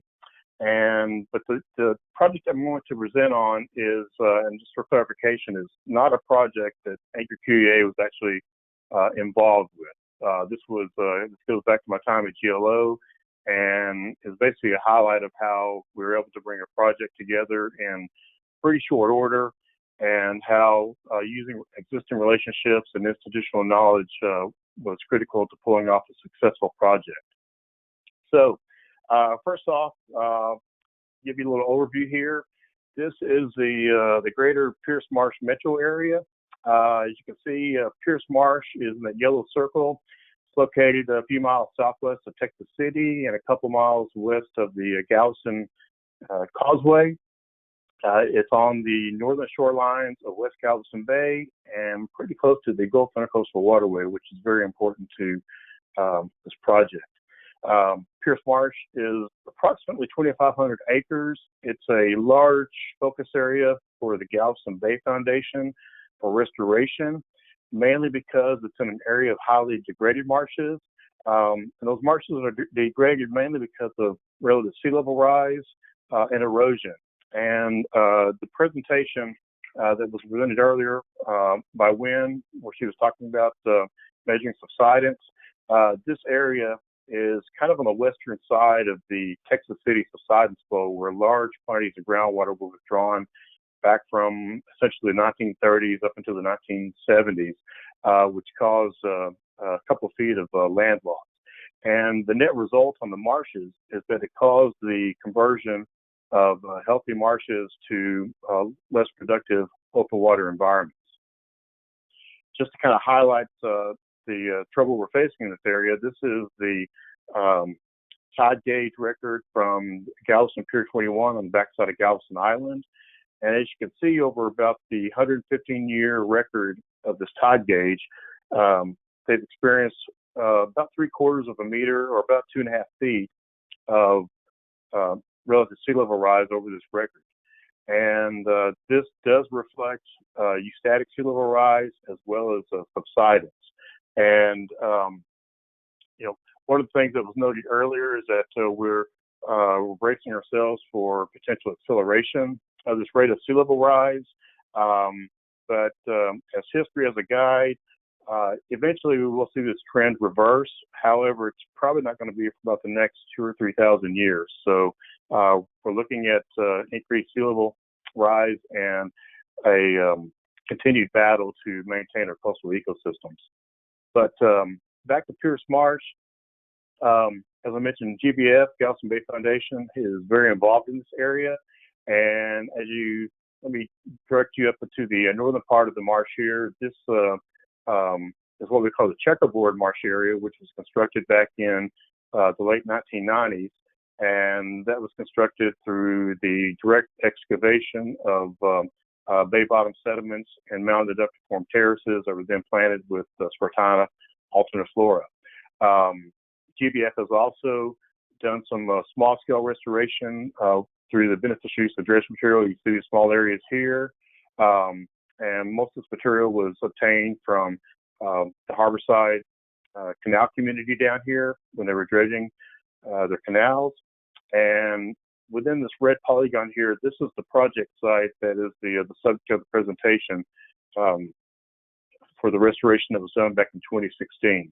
There's also been some additional mitigation back in here through TxDOT, where they've mitigated for some of the wetland losses associated with some of their construction projects. I mentioned the GIWW that was covered earlier during the presentation from TxDOT. The channel's 12 feet deep, 125 feet wide. It's federally authorized and is maintained by the Army Corps of Engineers with TxDOT as the non-federal sponsor. Matt Mahoney, who is the Gulf Intercoastal Waterway Coordinator for TxDOT, was very involved and supportive of this project, so big thanks goes out to Matt. Okay, prior to the project restoration that occurred in 2016, back in the winter of 2011 into 2012, the Corps of Engineers was doing maintenance dredging along the west bay section of the GIWW.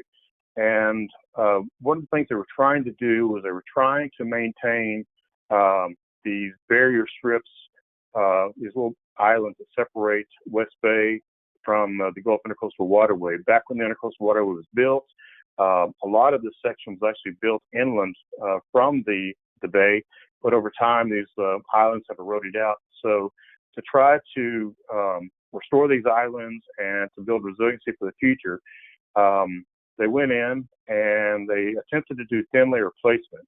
And this is where you lay in dredge material in lifts of 6 to 8 inches to try to rebuild the submerged platform down here. But there was quite a bit of seagrasses back here, and even though the Corps coordinated this with the resource agencies and they were using best available science, where it was determined that if you could do thin layer placement during wintertime while seagrasses were dormant, there shouldn't be any medium or long-term impacts. The short-term impacts would come springtime. When the seagrasses come active, they should punch back through this thin layer placed dredge material. And even though they were doing it essentially by the book and with the and clearing with the resource agencies, unfortunately, they kind of ran into a public relations headache. They received some negative press and backlash from fishing and environmental groups. And trust me, and Kevin Frenzel can relate to this from our experience with Rollover Pass, that it's a bad day when you show up on the fishing blogs. But as a result of that, the Army Corps did establish the Upper Coast GIWW Interagency Coordination Team to help advise and communicate with the Corps on dredging issues related to the Intercoastal Waterway. Then when the next maintenance dredging event was looming for the Corps, back in early 2015, the Corps wasn't too keen on trying to get back to renourishing along the islands along the Intercoastal Waterway, so they reached out to the ICT to look for other beneficial use suggestions. And in addition to the ICT, they also brought in Galveston Bay Foundation because of their activities in Pierce Marsh, as well as Ducks Unlimited, because Ducks Unlimited was working on a couple of project initiatives down here in the Greens Lake area.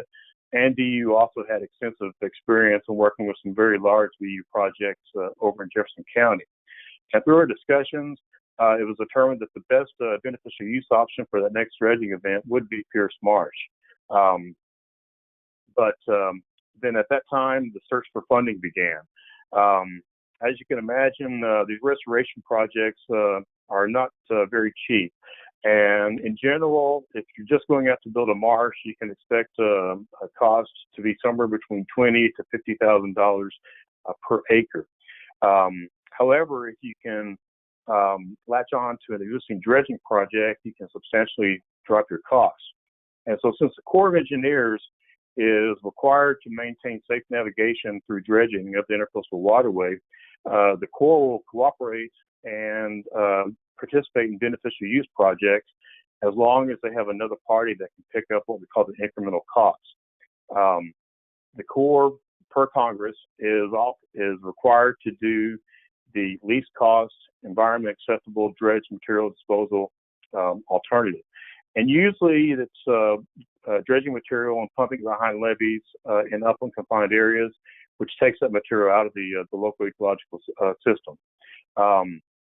But the Galveston district has been very supportive of beneficial use ever since about the mid-90s, when they finally embraced beneficial use through the widening and deepening of the Houston Ship Channel.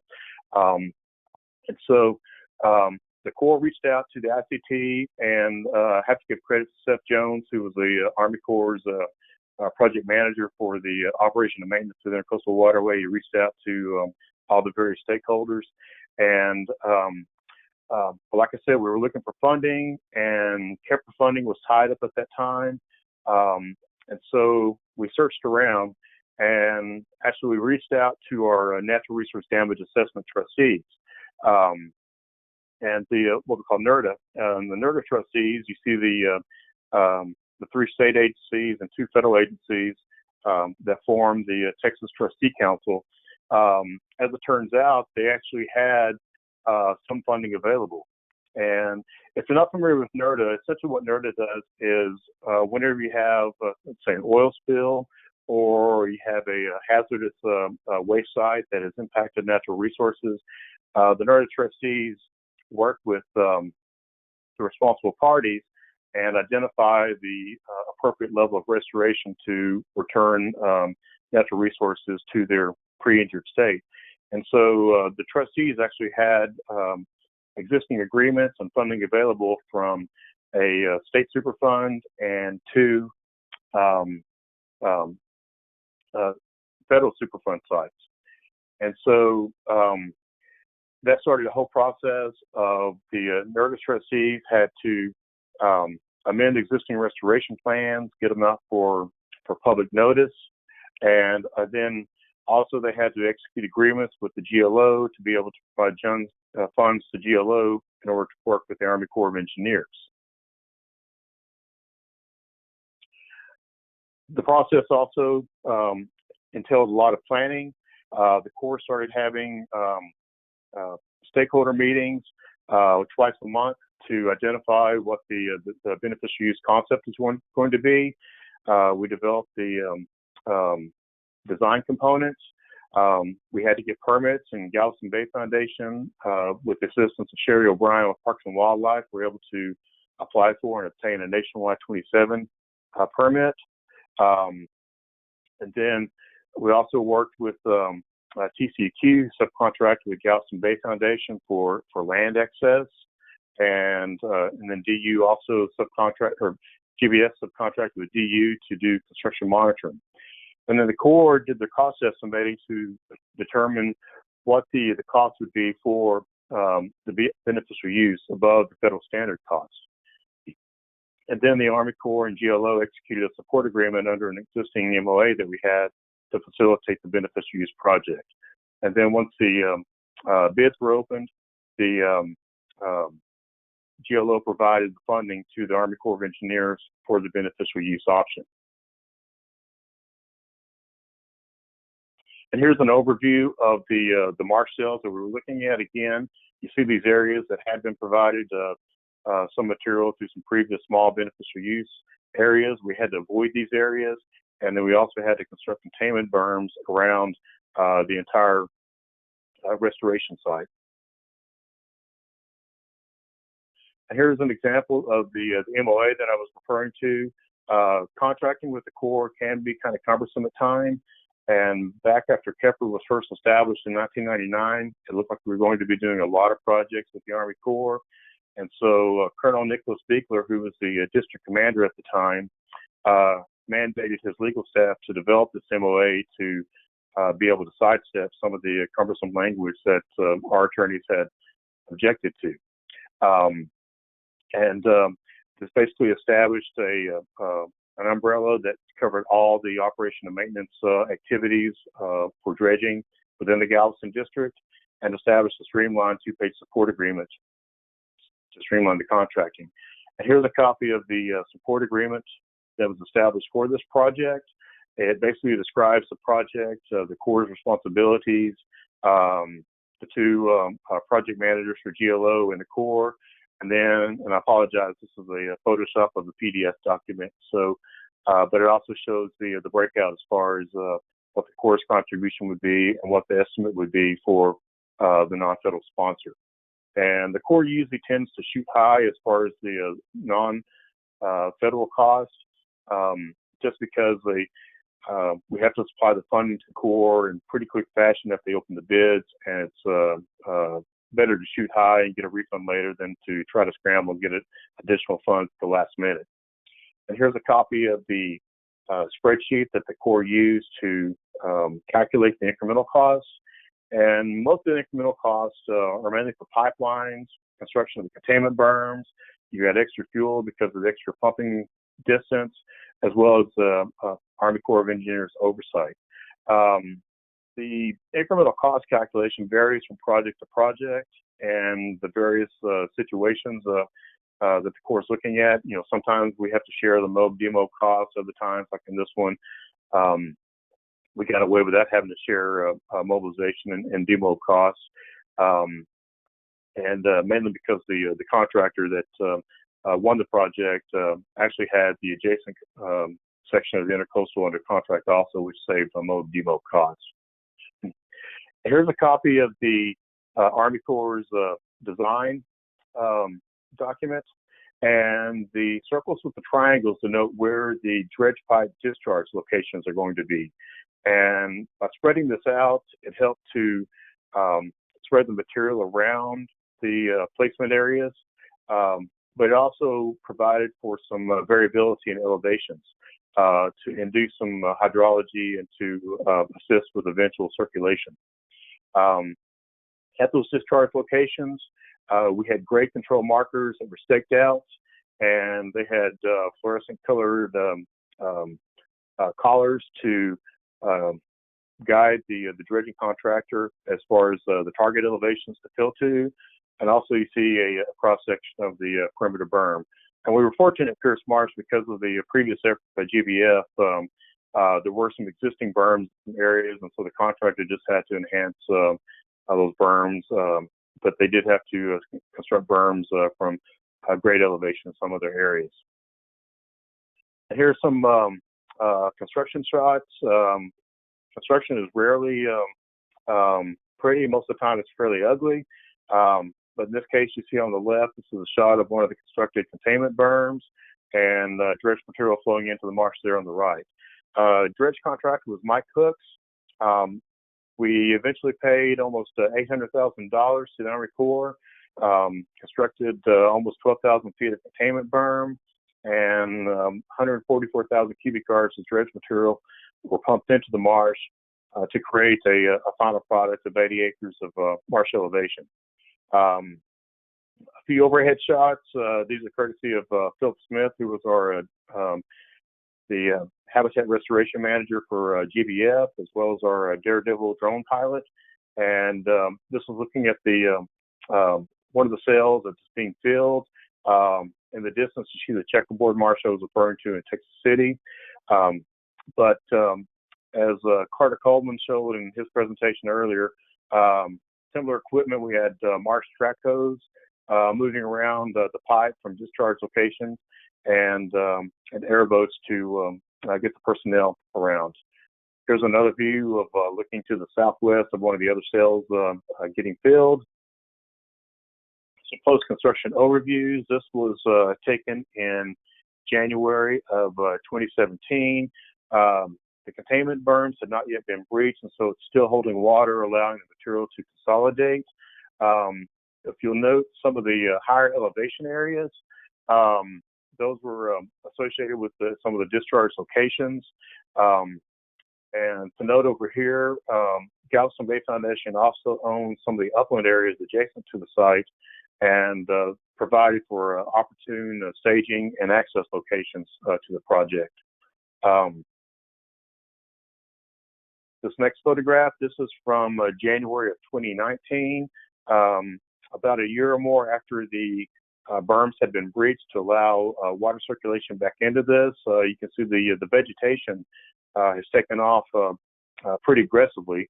And some Spartina alterniflora seeds were spread out through the marsh area, but a lot of natural recruitment occurred also. Some considerations when you're doing a VU project, there will be challenges. It's kind of a guaranteed, but it's just part of the program to strive towards a successful project. Pre-construction planning is key. You have the contracts, agreements that have to get established. The environmental compliance and permitting has to occur. As was mentioned earlier, there are sometimes environmental windows, such as bird nesting windows, you have to schedule around. In this case, we didn't have any bird nesting windows. Have to consider where the material is going to be placed, how high it's going to be placed, how long it's going to take for consolidation. Helps you get feedback from contractors as you're working through the process. Construction management is key. In this case, it wasn't our contractor we selected, it was the Army Corps contractor. But with the assistance of the Ducks Unlimited construction oversight folks that were in the field that struck up a great relationship with the contractors, construction went pretty easy. You have to manage expectations as far as there's always going to be problems that you have to deal with, but it's just part of the program. It's good to have lessons learned by doing after-action feedback with contractors as well as other stakeholders. Following this event, the NERDA trustees, when they were dealing with some of the funding coming in from the Deepwater Horizon oil spill, in addition to the 5 state and federal agencies that showed for the Texas Trustee Council, we also had US EPA and Department of Agriculture. They became, or they didn't become, they were already great proponents of beneficial use. But one of the projects that came out of the first restoration plan for the Texas Deepwater trustees was a dredge material planning for wetland restoration project, which identified 8 marsh restoration sites to do engineering, design, and permitting to get these projects prepped for when the dredge comes in the location. And this project is currently underway and should be wrapping up here within the next couple months. Other projects upcoming, the Texas Deepwater NERDA trustees also set aside funding for the next round of Pierce Marsh beneficial use. We did some planning with the Army Corps and Galveston Bay Foundation and resource agencies back there in 2020. This is the design. This area here, this kind of bright area here is the 2016 marsh restoration area. For the next dredging event that occurs either in 2021 or later in 2022, we're actually targeting the checkerboard marsh area that has undergone 20 years of sea level rise and erosion and is in need of some more sediment. Also upcoming is TCEQ through the Restore Bucket 1 is facilitating the funding of a Texas beneficial use master plan. And this master plan will consist of coordination and outreach, the formation of 4 regional beneficial use groups, what we call bugs. These regions correspond with the GLO's 4 coastal planning regions.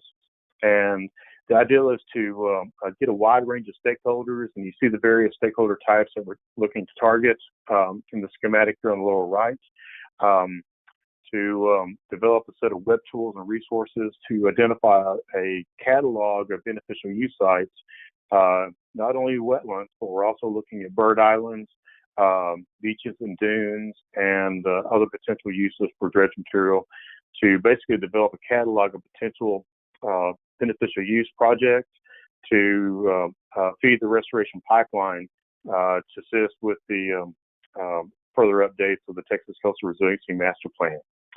So with that whirlwind presentation, at this point, I'll entertain any questions or discussions, and I appreciate your time. Thank you.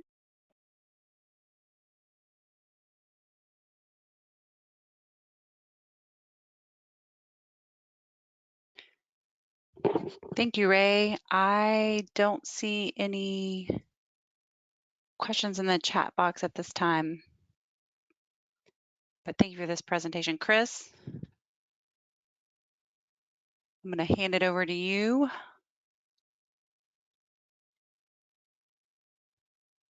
All right. I want to thank everyone for sticking around as long as you have. This was an abbreviated conference. The virtual setting is always kind of tricky, so I appreciate everyone tuning in and listening to it. I think we had a great list of presenters, and I want to thank all of them for taking time out of their day to give us some insight into their projects. The Blue Flag panel did a great job. I'm very excited about it. Thanks to the General Land Office, always a good partner for Texas Coast. And I want to thank Jerry Moan for continuing to lead the Texas chapter of the ASBPA. and everyone else. So this will conclude the program. I also want to say thanks to Ashley, Judith, and her team over at AECOM and the Texas COPRI for letting us use their platform. I know it was a little challenging using this platform for the first time, but it does seem to work very well. So hopefully as we start getting this figured out and we become experts, go back to in-person meetings and not have to do it again very often. If there are any questions for the Texas chapter or for any of the presenters, let me know, let Ashley know. We'll get those questions over to them and we'll connect the dots so everybody can talk to each other. So thank you very much. Everyone have a great rest of the day, and we look forward to seeing you all in person sooner than later. Awesome. Thank you. Thanks, everyone.